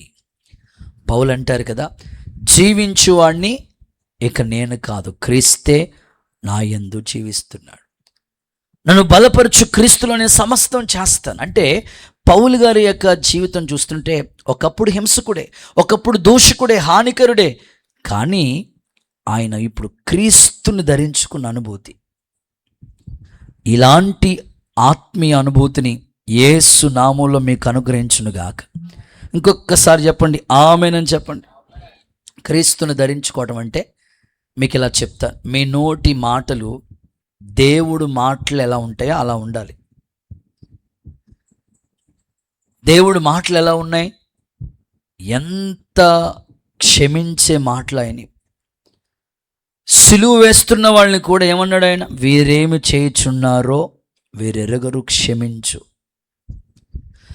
పాపాత్మురాలైన స్త్రీని ఏమన్నాడు? అమ్మా. అంటే ఆయన లాంటి మనస్సు మీకు ఆయన లాంటి మాటలు మీకు రావాలి. క్రీస్తు పోలికంటే మీకు చెప్తాను. సాధు సుందర్ సింగ్ గారు గొప్ప దైవజనుడు, గొప్ప సేవ చేశారు టిబెట్ ప్రాంతాల్లో. ఆయన ఒక అద్దింట్లో ఉండి సేవ చేస్తున్న రోజులు అవి. ఆ ఇంటి పక్కనే ఒక పక్కింటోళ్ళు ఉంటారు, ఇంటి వానర్స్ కూడా ఉంటారు. రోజు వాళ్ళకి కనపడి వెళ్తూ ఉండేవారు, ఆ పిల్లల దగ్గరికి వస్తూ ఉండేవారు. అయ్యగారు దేవుని పరిచయం నిమిత్తమే ఒక వారం రోజులు క్యాంప్ వెళ్ళారు. వారం రోజుల నుంచి వాళ్ళ పిల్లలకి కనపడట్లేదు. వారం తర్వాత ఆయన ఇంటికి వచ్చారు. ఈ లోపల ఈ వారం 4-5 రోజుల నుంచి కనపడకపోతే వాళ్ళ మమ్మీ దగ్గరికి ఆ పాప వచ్చి, సాధు సుందర్ సింగ్ గారు ఎలా ఉంటారంటే కాషాయ వస్త్రాలు ధరించుకుంటాడు, ఇంత గడ్డం ఉంటుంది, కాళ్ళకి చెప్పులు కూడా ఉండవు, ఇలాంటి ఆకారం అయింది. నిజంగా అలాంటి ఆకారంతో పిల్లలకి కనబడితే ఏమని అడుగుతారు పిల్లలు? అమ్మా బూసోడేడమ్మా, అంతే కదా, గడ్డం ఉండి ఎంత జుట్టు ఉంటే బూసోడేడమ్మా అని అంటారు. కానీ ఆ పాప ఏమడిగిందో తెలుసా? అమ్మా జీసస్ ఏరమ్మా, కనపట్లేదు నాకు. ఏమంటుంది చెప్పండి ఆ పాప? జీసస్ అంటే ఆ పాపకి సాధు సుందర్ సింగ్ గారు ఎలా కనబడ్డారంటే యేసుక్రీస్తు ప్రభులా కనబడ్డాడు. నా ఆశ బాప్తిసం పొందటానికి నీ అర్హత ఏంటంటే ఖచ్చితంగా క్రీస్తు స్వభావంలోకి నువ్వు రావాలి. ఒకవేళ పొంది కూడా ఈ అనుభూతిలోకి రాకపోతే మరలా దేవునికి జ్ఞాపకం చేస్తున్నాడు, నీ మాట తీరు, నీ పద్ధతి, నీ క్రియలు యేసు నామములో క్రీస్తు పోలికలోనికి మార్పు చెందునుగాక. ఓకే, చివరిది ఇందులో 5వ ఆన్సర్. 5వది, బాప్తిసం ఎవరు తీసుకోవాలి, అర్హులు ఎవరంటే కొరింథీయులకు రాసిన మొదటి పత్రిక 12వ అధ్యాయం 13వ వాక్యం. ఎలయనగా యూదులైనను గ్రీసు దేశస్థులైన దాసులైనను స్వతంత్రులైనను మనమందరం ఒక్క శరీరములోనికి ఒక్క ఆత్మయందే బాప్తిసం పొందితిమి. ఒక్క శరీరములోనికి ఒక్క ఆత్మయందే బాప్తిసం పొందితిమి. చాలు. 5వ మాట ఏమిటంటే సంఘ సహవాసం కలిగిన వారు. నాతో కలిసి చెప్పండి, సంఘ సహవాసం. ఒక వ్యక్తి బాప్తిస్మాన్ని పొందడానికి అర్హులు ఏంటంటే సంఘానికి ఖచ్చితంగా వచ్చి ఉండాలి, సంఘముతో నీకు ఒక సహవాసం ఉండాలి. చాలామంది బాప్తిసం తీసుకుంటారు కానీ సంఘానికి వెళ్ళరు. సంఘానికి రాకుండా నువ్వు పొందే బాప్తిసం దేవుడు అంగీకరించట్లేదు. సంఘ సహవాసం, ఒక్క శరీరమందే, ఒక్క శరీరమందే బాప్తిసం. ఒక్క శరీరం అంటే సంఘం అనే శరీరం. సంఘాన్ని దేవుడు ఎలా పోల్చాడంటే క్రీస్తు శరీరంతో పోల్చాడు.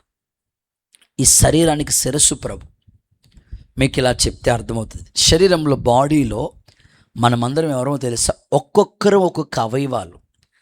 కన్ను పని కన్నుకుంటుంది, చెవి పని వినడం, నోరు మాట్లాడటం, చేతులు పని చేయటం, కాళ్ళు నడవటం. బాడీలో ఈ అవయవాలు ఎలా పనిచేస్తున్నాయో సంఘంలో కూడా నువ్వు వచ్చి అలా పనిచేస్తే సంఘ సహవాసం నీకు ఉంటుంది. సంఘ సహవాసంలో నువ్వు చేర్చబడితే డెఫినెట్లీ నువ్వు బాప్తిసం తీసుకోవటానికి అర్హుడు, అర్హురాలు. చాలామంది చూడండి మందిరానికి రారు. మందిరానికి రాకుండా నువ్వు పొందే ఆ బాప్తిసం అంగీకరించబడదు కదా. ఒక్క శరీరం అందే మనం అందరం అమర్చబడ్డాం. ఈరోజు అలాంటి అనుభూతిని దేవుడు మీలో ఒక్కొక్కరికి దయచేయునుగాక. ఒక్కసారి 2 చేతులు పైకెత్తి హల్లెలూయా అని చెప్తారా? ఇంకొంచెం గట్టిగా హల్లెలూయా చెప్తారా? సంఘ సహవాసం గురించి ఒక చిన్న సాక్ష్యం చెప్తాను. ఒక కుర్రోడండి, కాలేజీకి వెళ్ళే పిల్లోడు. వాడు మారాలని ఎంతో కాలంగా వాళ్ళ తల్లి ప్రార్థన చేస్తూ వచ్చింది, వాళ్ళ నాన్న కూడా ప్రార్థన చేస్తూ వచ్చాడు. ఒకరోజు సెకండ్ షో సినిమాకి వెళ్ళి ఇంటికి వస్తున్నాడు. సరిగ్గా 12 దాటింది. అదొక పల్లెటూరు.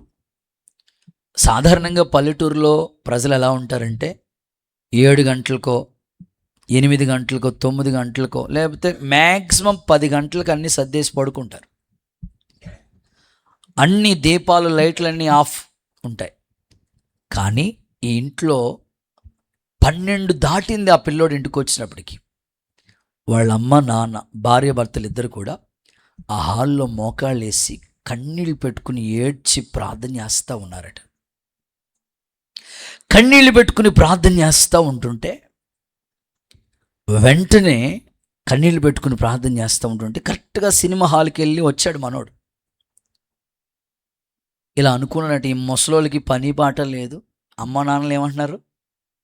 ఈ ముసలోళ్ళకి పని పాట లేదు, ఎవడు సచ్చాడని ఏడుతున్నారు అనుకుని వచ్చేటప్పుడు అన్ని తన్నుకుని వచ్చాడు ఇంట్లోకి. ఏమీ మాట్లాడలేదు, లోపలికి వెళ్ళి పండుకున్నాడు. వాళ్ళ అమ్మ నాన్న ఏడ్చున్నారు, ప్రభా మా 2వ కొడుకు మారలేదు ప్రభా. వాడు ఎన్నిసార్లు చెప్పినా ఇదిగో సినిమాలు వ్యసనాలు అలవాట్లో ఉన్నాడు. వాడు నువ్వు పట్టుకోనయ్యా. సంఘంలో ఆ విజ్ఞాపన ప్రార్థన రాయించారు. సంఘానికి వెళ్ళినప్పుడల్లా ప్రార్థన చేసేవారు. మళ్ళీ ఇంట్లో కుటుంబంగా కూడి ప్రార్థన. సడన్గా రాత్రి అర్ధరాత్రి మధ్యరాత్రి వేళలో ఆ పిల్లోడు ఫుల్గా ఈ సినిమా హాల్కి వెళ్ళి వచ్చున్నాడేమో, ఫ్రెండ్స్తో తిరిగి వచ్చాడేమో, పండుకున్నాడు. సడన్గా మధ్యరాత్రి వేళ 2-2:30 సమయంలో మెలకు వచ్చింది. సో లైట్ వేసి మెలకు వచ్చి బయటకు వచ్చి వస్తున్నప్పటికీ ఆ హాల్లో ఒక ఇంట్లో ఎవరైనా చనిపోతే ఎలా ఏడుస్తారో అలా ఏడుస్తుందంట వాళ్ళ అమ్మ. ప్రభా మా చిన్నోడిని మార్చయ్యా, ఈ 2వోడిని మార్చయ్యా.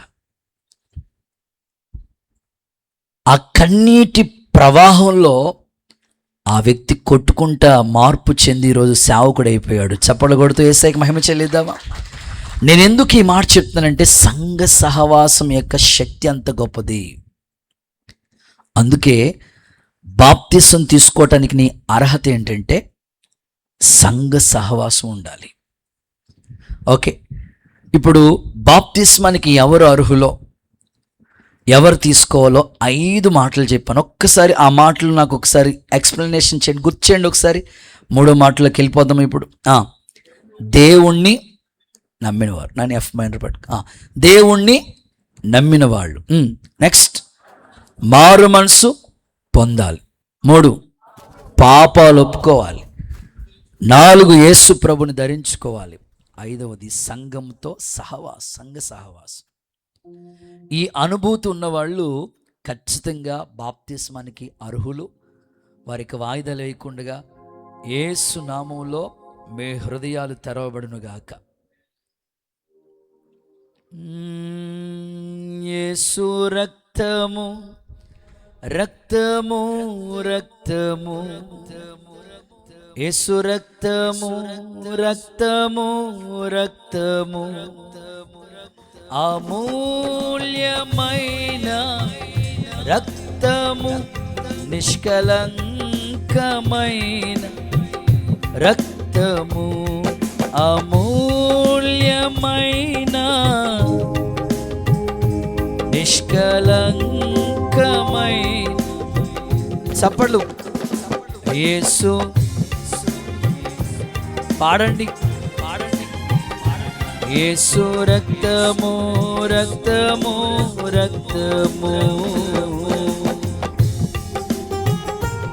మన సాక్షిని ప్రతి ఘోర పాపములు కడిగే రక్తం, మన శిక్షను తొలగించే యేసు రక్తం.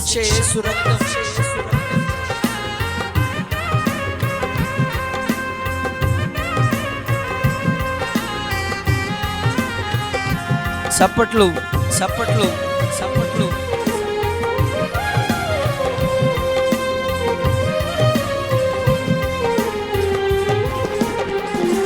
మనసాక్షిని శుద్ధి చేయును మన యేసయ్యా రక్తము. పాడదాం అందరం. మనసాక్షిని శుద్ధి మన యేసయ్యా రక్తము మన శిక్షను తొలగించెను, సంహారమునే తప్పించెను. మన శిక్షను తొలగించెను, సంహారమునే తప్పించెను. యేసు రక్తము. చేతులెత్తి చెప్పండి, చేతులెత్తి చెప్పండి. అయ్యా యేసు రక్తము, అయ్యా అమూల్యమైన రక్తము, నిష్కలంకమైన రక్తము. యేసు రక్తము, రక్తము యేసు రక్తము.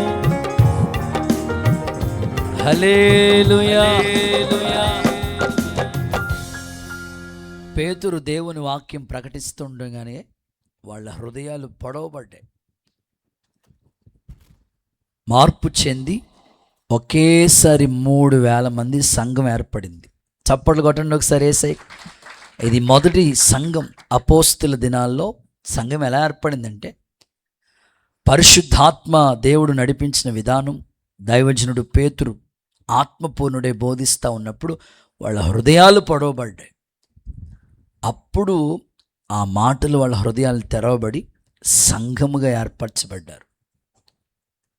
ఈరోజు సంఘ సహవాసం ఖచ్చితంగా నీకుంటే, దేవుని మందిరానికి వచ్చే అలవాటు, సహవాసం, అనుభూతి నీకుంటే, ఇక బాప్తిసం విషయంలో వాయిదా లేకు.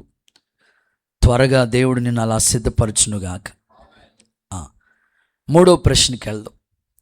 ఇక ఒక్కొక్క ఆన్సర్లే ఉంటాయి, అర్హతలే ఎక్కువ ఉన్నాయి, కానీ ఇక ప్రశ్నలు ప్రశ్న ఆన్సర్తో త్వరగా ముగించేసుకుందాం.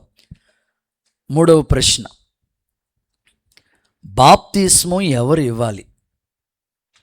బాప్తిస్మం ఎవరు ఇవ్వాలి? దానికి కంటిన్యూస్ క్వశ్చన్, ఇంకో క్వశ్చన్ దానికి కంటిన్యూస్ దాంట్లోనే. యేసుక్రీస్తు ప్రభు ఎందుకు బాప్తిసం తీసుకున్నాడు? ఇది చాలామంది డౌట్. ఆయన దేవుడైతే ఆయన ఎందుకు బాప్తిసం తీసుకోవాలయ్యా? అందుకని ఈ ప్రశ్నకి నేను ఆన్సర్ చెప్తాను. బాప్తిసం ఎవరు ఇవ్వాలి? యేసుక్రీస్తు ప్రభు ఎందుకు బాప్తిసం తీసుకున్నాడు?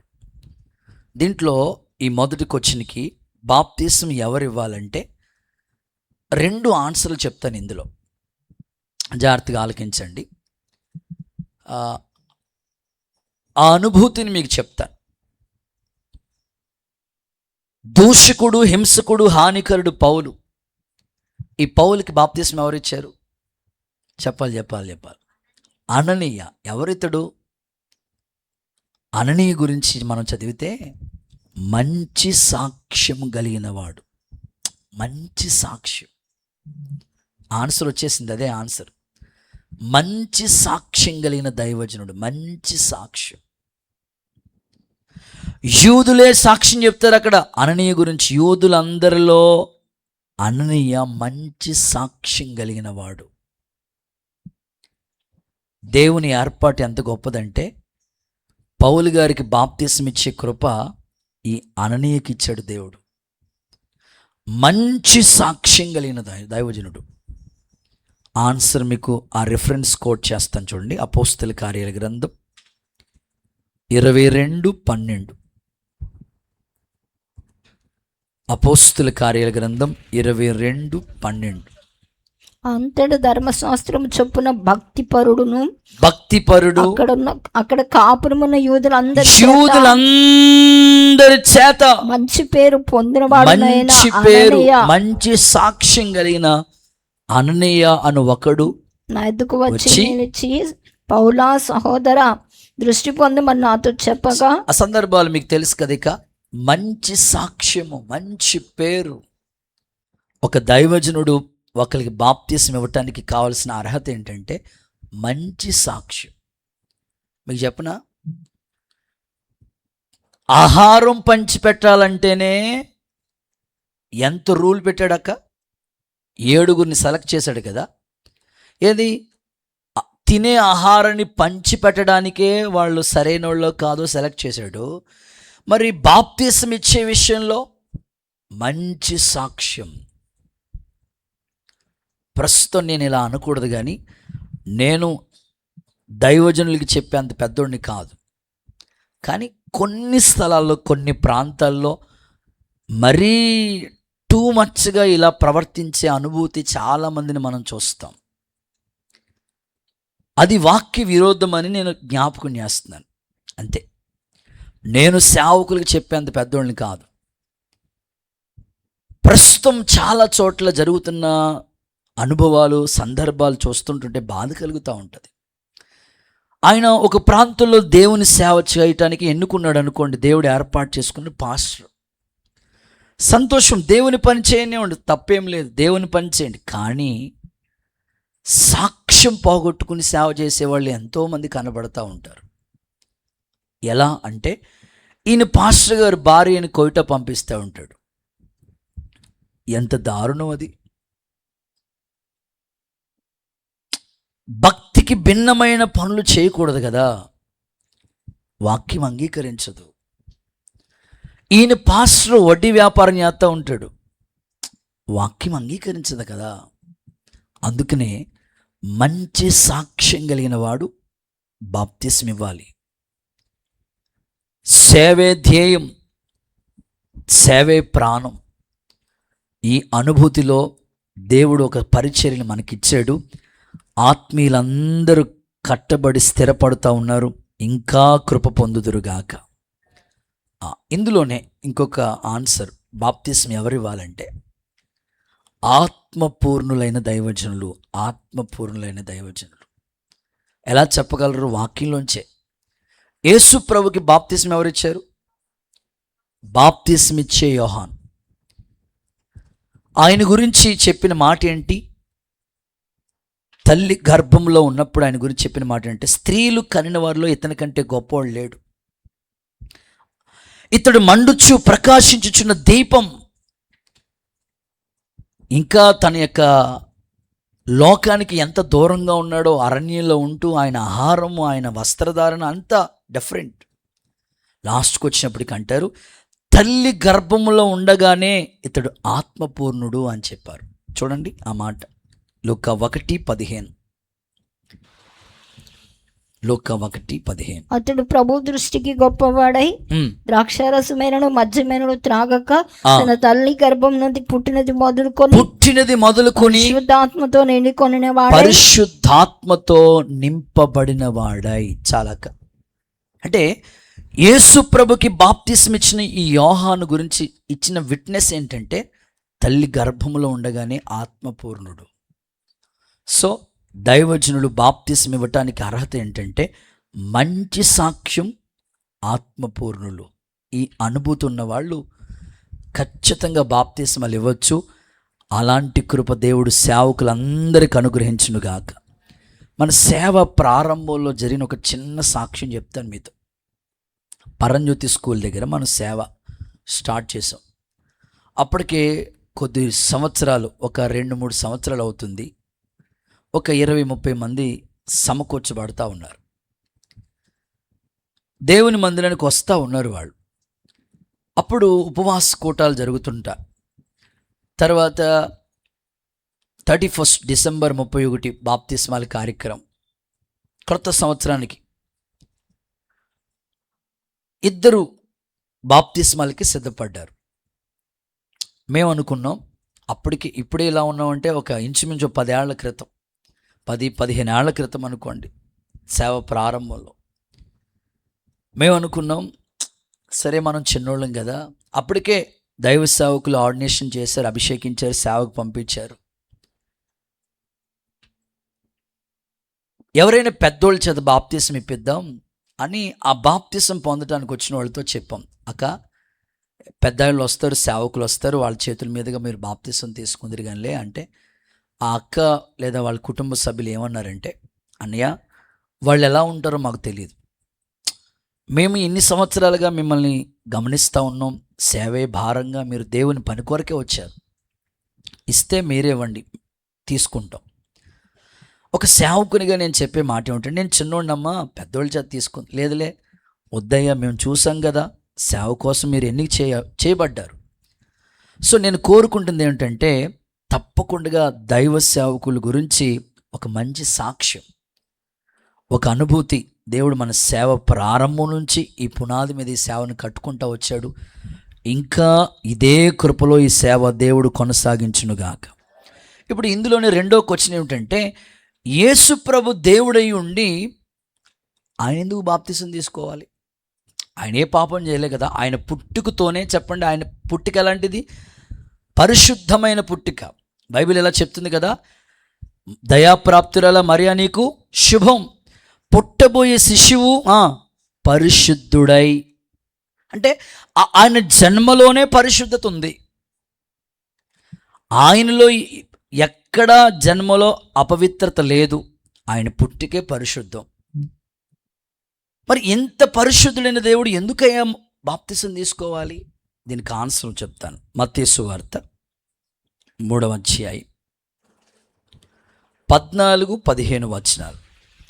అందుకు యోహాను, నేను నీ చేత బాప్తిసం పొందవలసిన వాడినై ఉండగా నీవు నా ఎద్దుకు వచ్చుచున్నావా అని ఆయనను నివారింప చూశాను. కానీ యేసు, ఇప్పటికి కానిమ్ము, 15వ వచనం, ఇప్పటికి కానిమ్ము, నీతి యావత్తు ఇలాగు నెరవేర్చుట మనకు తగి ఉన్నదని అతనికి ఉత్తరమిచ్చాను. సందర్భం చెప్తాను. యేసు ప్రభు ఎందుకు, ఆయన ఏ పాపం లేని దేవుడు, ఎందుకయ్యే బాప్తిసం తీసుకోవాలి అనంటే ఆ సందర్భం ఏంటంటే, నీతి యావత్తు ఇలా జరగాలి. నాతో కలిసి చెప్పండి ఆ మాట, నీతి యావత్తు ఇలా జరగాలని. అంటే మాదిరి, మనకి ప్రభు ఏది చెప్పినా ఆయన ప్రార్థన చేయమన్నాడు, ఆయన చేసి చూపించాడు. ఆయన అనేకుల్ని ప్రేమగా పలకరించమన్నాడు, ఆయన చేసి చూపించాడు.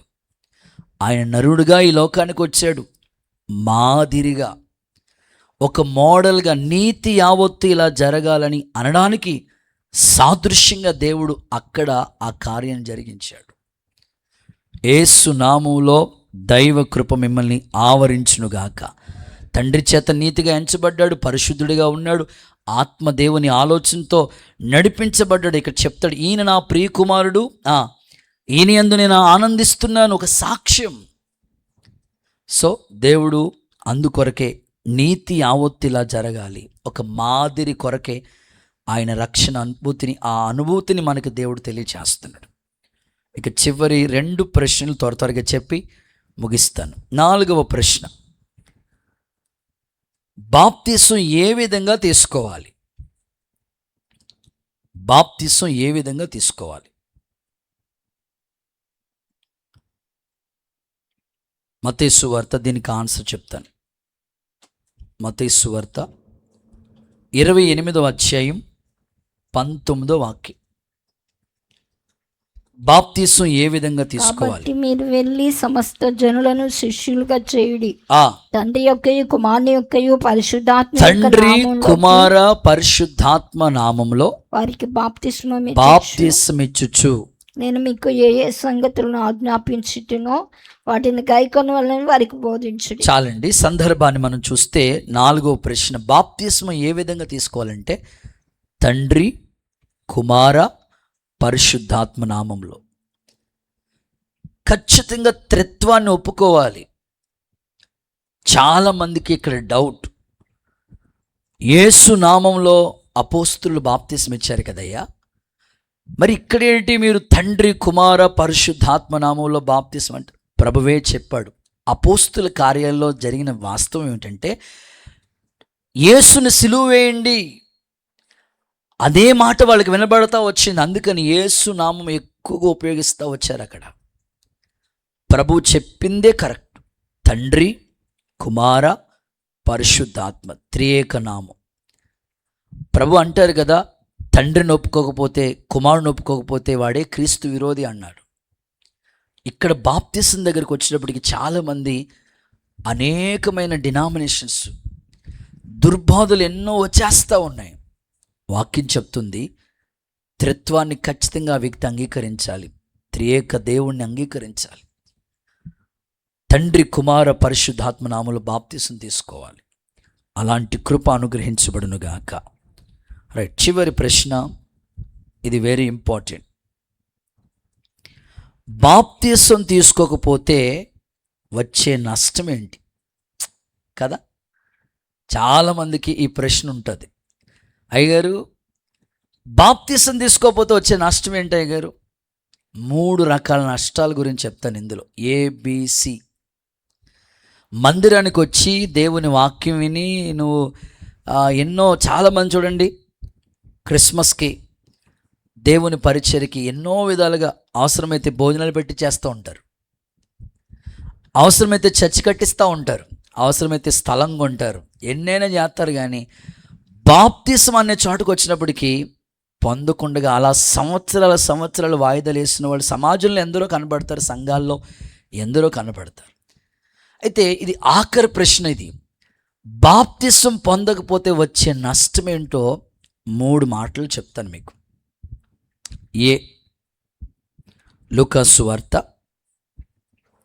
7వ అధ్యాయం 30వ వచనం చూడండి. చదవమ్మా. నిన్నడుగు ప్రతివానికి ఇమ్ము, నీ సొత్తు ఎత్తుకొని పోవాని వద్ద దాన్ని మళ్ళా అడగవద్దు. లూకా సువార్త 7:31. పరిసయ్యులు ధర్మశాస్త్ర ఉపదేశకులు అతని చేత బాప్తిసం పొందక తమ విషయమై దేవుని సంకల్పాన్ని నిరాకరించారు. చాలు.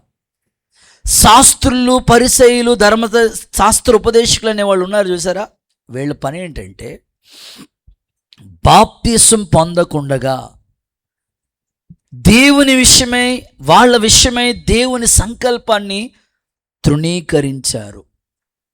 సో మొదటి నష్టం, దేవుని సంకల్పం మీ పట్ల నెరవేర్చబడదు.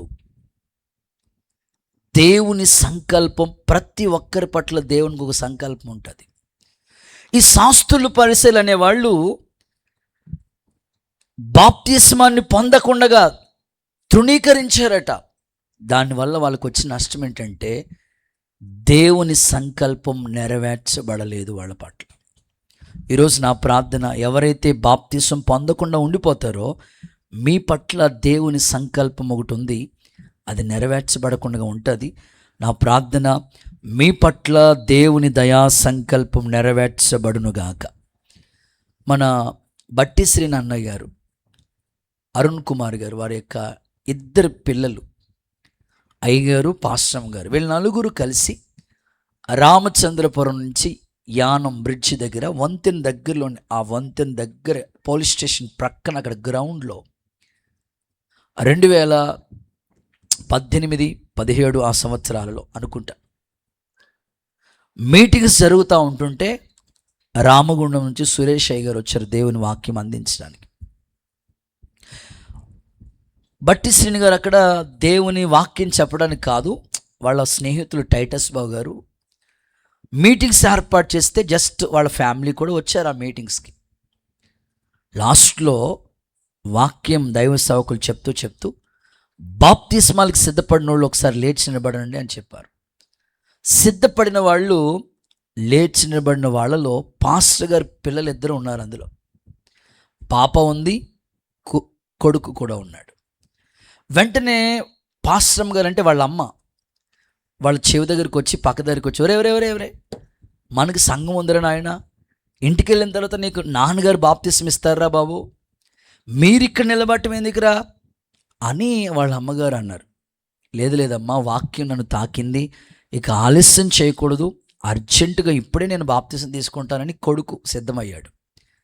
కూతురు కూడా సిద్ధమైంది. కుదరదురా, అవసరమైతే నేను ఇంటికి వెళ్ళిన పొద్దున్నే వెంటనే డాడీతో చెప్పించి మీకు బాప్తిస్మాలు ఇప్పిస్తానన్న. వాళ్ళ అబ్బాయి వాళ్ళ అమ్మని, నాన్నని అడిగిన ప్రశ్న ఏంటో తెలుసా? అమ్మా, ఈ రాత్రి యానం మీటింగ్ ముగించుకుని మనం రామచంద్రపురం వెళ్ళిపోతున్నాం. ఈ బ్రిడ్జి మీద నుంచి మనం కారు మీద నలుగురు వెళ్ళిపోతున్నాం. అమ్మ నాన్న ఎదురు ఉన్నారు, మేమిద్దరం వెనకాల కూర్చుంటాం. ఈ నలుగురిలో మీరిద్దరు బాప్తిస్మాలు పొందారు, మేమిద్దరం బాప్తిస్మం పొందలేదు. ఈ బ్రిడ్జి మీద నుంచి వెళ్ళిపోతున్నప్పుడు లారీ ఓడి వచ్చి వెనకాల నుంచి, చెప్పలేం కదా, చెప్పగలమా మనం? ఏం చెప్పలేం.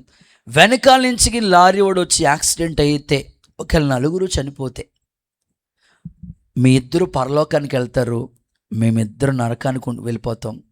ఇది మీకు ఇష్టమా అని వాళ్ళ అబ్బాయి ప్రశ్నించాడు. వెంటనే ఆ ప్రశ్నకి తల్లిదండ్రుల దగ్గర సమాధానం లేక ఆ అర్ధరాత్రి దేవుని వాక్యం వింటున్న సమయంలో ఆ యానం గోదావరిలో వాళ్ళిద్దరికీ కూడా సేవకుల చేతుల మీదుగా బాప్తిస్మాలు పొందారు. చప్పట్లు కొడుతూ ఒకసారి యేసుకి మహిమ చెల్లిద్దామా? నేను ఎందుకు ఈ మాట చెప్పానంటే దేవుని సంకల్పం ఉంటుంది. అందరూ అన్నారంట చిన్న వయసులోనే బాప్తిస్మాలు ఇప్పించేశాడు వీళ్ళ నాన్న, ఏదో అయిపోతారు అనుకున్నారంట. కానీ వాళ్ళు మంచి ప్రార్థన పరులయ్యారు, మంచి దేవుళ్ళు ఎదిగారు, దైవికమైన క్రమంలో సాగిపోయారు. ఈరోజు మీ పిల్లల పట్ల, మీ పట్ల దేవుని సంకల్పం నిరాకరించొద్దు, మీ పట్ల దేవుని సంకల్పం నెరవేరునుగాక. బాప్తిసం పొందకపోతే వచ్చే నష్టం. యోహాను సువార్త 3వ అధ్యాయం 5వ వచనం. యోహాను సువార్త 3:5. ఒకడు నీటి మూలంగాను ఆత్మ మూలంగా జన్మించకపోతే దేవుని రాజ్యంలోకి ప్రవేశం లేదు. బాప్తిసం తీసుకోకపోతే వచ్చే నష్టం ఏంటంటే దేవుని రాజ్యంలోనికి ప్రవేశం లేదు. ఎంతమందికి దేవుని రాజ్యానికి వెళ్ళాలనుకుంటున్నారో ఒకసారి చేతులు చూపించండి. గుడ్ గుడ్, చాలా సంతోషం. మీరు దేవుని రాజ్యానికి వెళ్ళాలంటే మీకు దేవుడు కోరుకుంటున్నాడు ఏంటంటే మీరు ఖచ్చితంగా బాప్తిసం తీసుకోవాలి. ఒకవేళ బాప్తిసం తీసుకోకపోతే వచ్చే నష్టం ఏమిటంటే దేవుని రాజ్యానికి నో ఎంట్రీ, అవకాశం లేదు మనకి. ప్రభువు త్వరగా మీ హృదయాలను తెరిచి బాప్తిస్మాల కొరకు సిద్ధపరచునుగాక. గట్టిగా చెప్పండి ఆమేనని. మన రామక్క ఉంది చూసారా, అక్క వందనాలు. అక్క బాస్ గారు వందనాలండి. వాళ్ళ ఇంటికి ప్రక్క వీధిలో ఒకప్పుడు వాళ్ళ ఇంటి ప్రక్కనే ఉండేవాళ్ళు. వాళ్ళ ఇంటి ప్రక్క హౌసే వాళ్ళది. రమణ గారని వంటలో స్పెషలిస్ట్. మీరు నల్లంతం దగ్గర రుచి అభిరుచి అనే హోటల్ ఉంది వాళ్ళకి. 3 ఆడపిల్లలు అక్క ఆయనకి. 3 ఆడపిల్లలు అయ్యా, 3 ఆడపిల్లలు. ఒక అమ్మాయికి పెళ్లి చేశారు, బాప్తిస్మం ఇవ్వల, పెళ్లి చేశారు. అక్కడ సంఘానికి వెళ్ళినప్పుడు దేవుడు మాట్లాడినప్పుడు సిద్ధపడతా ఉంటుంటే అక్కడ పాస్టర్ గారు మొత్తం మీద ఇంటి వాళ్ళు అన్నారంట, అప్పుడే ఎందుకమ్మా ఏంటి ఇంకెప్పుడు మరి కర్రట్టుకుని వచ్చి ఉన్న పాటున అప్పుడు తీసుకోవాలి మాట బాప్తిసం. 22 ఏళ్ళో 25 ఏళ్ళో ఉంటాయి ఆ పాపకి, 24 ఏళ్ళో గుర్తులేదు. మేము ఎప్పుడైనా అక్కోళ్ళ ఇంటికి ప్రార్థన చేయడానికి వెళితే అనయ్య వందనాలని, అక్కయ్య వందనాలని చెప్తా ఉండేది. బాప్తిసం తీసుకోలేదు. అక్కడ ఇంటోళ్ళు అత్తమ్మోళ్ళు ఎవరో మొత్తం ఇంకా అప్పుడే ఎందుకో లేకపోతే ఇంకా మారు మనసు రాలేదని ఇంకా నిర్లక్ష్యం చేశారు. వివాహం అయిన తర్వాత కన్సీవ్ అయ్యింది. డెలివరీ సమయం శ్రీనిధి హాస్పిటల్ అనుకుంటాం. శ్రీనిధి హాస్పిటల్ ఏదో ప్రాబ్లం అంటే బీపీ కంట్రోల్ లేదో ఏదో డెలివరీ సమయంలో చాలా సివియర్ అయిపోయింది. అంతే, చనిపోయింది ఆ అమ్మాయి. అబ్బాయి సేఫ్గా ఉన్నాడు, అమ్మ చనిపోయింది. ఎంత వేదన అంటే అందరూ బాధపడింది. అరే నాయన ఎందుకురా ఈ పాప చిన్నప్పటి నుంచి దేవుడికి తెలుసు, దేవుడి దగ్గరికి వచ్చినామే, ఎందుకు అదొక్కటే ఆ బాప్తిసం ఒకటే తీసుకోకుండా చనిపోవటం ఎంత వేదన. దేవుని రాజ్యానికి వెళ్ళలేదనే బాధ. సిలువలో దొంగకు అవకాశం లేదు, దేవుడు జ్ఞాపకం చేసుకుని చేర్చుకున్నాడు. మనకు అవకాశం ఉంది. ఇక వాయిదాలు వేయొద్దు.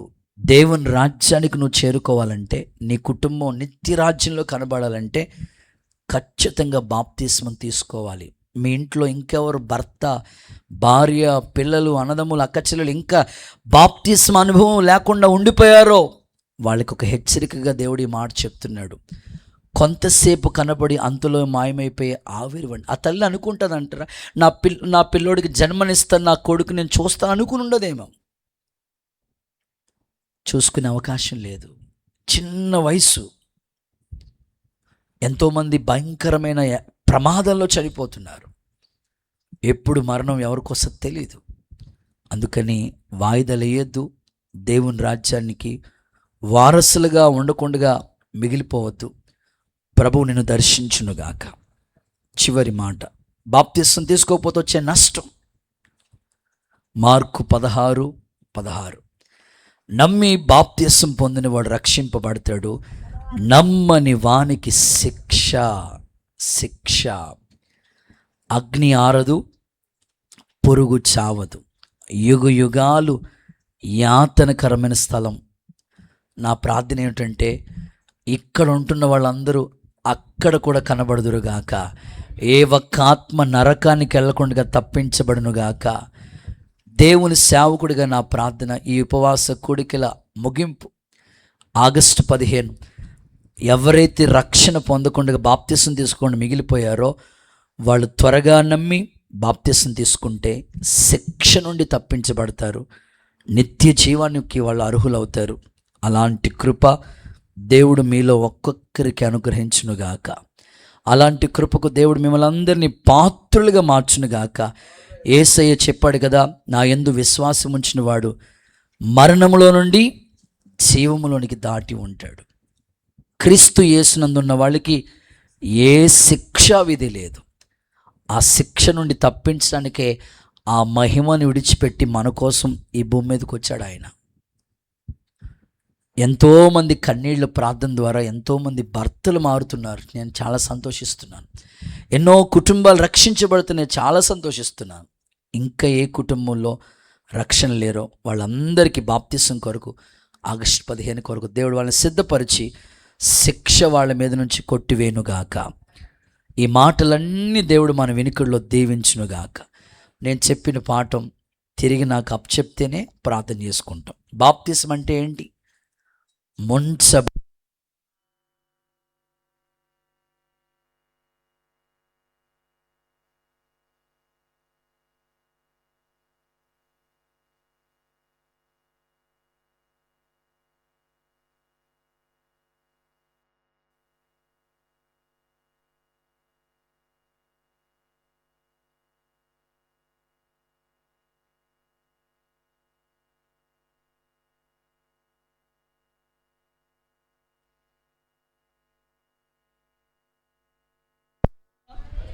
చెప్పండి గట్టిగా, హల్లెలూయా. ఓకే, బాప్తిసం ఎవరు తీసుకోవాలి? బాప్తిసం తీసుకోవాలంటే అర్హతలు ఏంటి? 5 విషయాలు చెప్పాను. చెప్పండి. దేవుణ్ణి నమ్మాలి, మారు మనసు పొందాలి, పాపాలు ఒప్పుకోవాలి, క్రీస్తుని ధరించుకోవాలి, సంఘముతో సహవాసం కలిగి ఉండాలి. 3వ ప్రశ్న, బాప్తిసం ఎవరు ఇవ్వాలి? యేసుప్రభు ఎందుకు బాప్తిసం తీసుకున్నాడు? బాప్తిసం ఎవరు ఇవ్వాలంటే మంచి సాక్ష్యం కలిగిన దైవజనుడు, ఆత్మపూర్ణుడు. నెక్స్ట్ క్వశ్చన్, యేసు ప్రభు ఎందుకు తీసుకున్నాడంటే నీతి యావత్తు ఇలా జరగాలి. 4వ ప్రశ్న, బాప్తిసం ఏ విధంగా తీసుకోవాలి? తండ్రి, కుమార, పరిశుద్ధాత్మ నామములో. చివరి ప్రశ్న, బాప్తిసం తీసుకోకపోతే వచ్చే నష్టం ఏంటి? 3 రకాల నష్టాలు ఉన్నాయి. నీ పట్ల దేవుని సంకల్పం జరగదు. దేవుని రాజ్యానికి నువ్వు పాత్రుడు కాలేవు. 3వది ఏంటంటే శిక్ష తప్పించబడదు. కాబట్టి ఈ శిక్ష నుండి తప్పించుకోవాలన్నా, దేవుని రాజ్యానికి వెళ్ళాలన్నా, నీ పట్ల దేవుని సంకల్పం నెరవేర్చబడాలన్నా బాప్తిసం ఖచ్చితంగా తీసుకోవాలి. అలాగూ ఎవరైతే రక్షణ బాప్తిసం అనుభవంలోకి రాలేదో వారందరినీ నా ప్రభు సిద్ధపరిచి ఈ ఇత్తడి గంగాళంలో ఉన్న నీళ్లు బాప్తిస్మానికి సాదృశ్యంగా ప్రభు చెప్పిన ఈ పాఠము ద్వారా అనేకులు దేవుని రాజ్యం కొరకు సిద్ధపరచబడుదురుగా.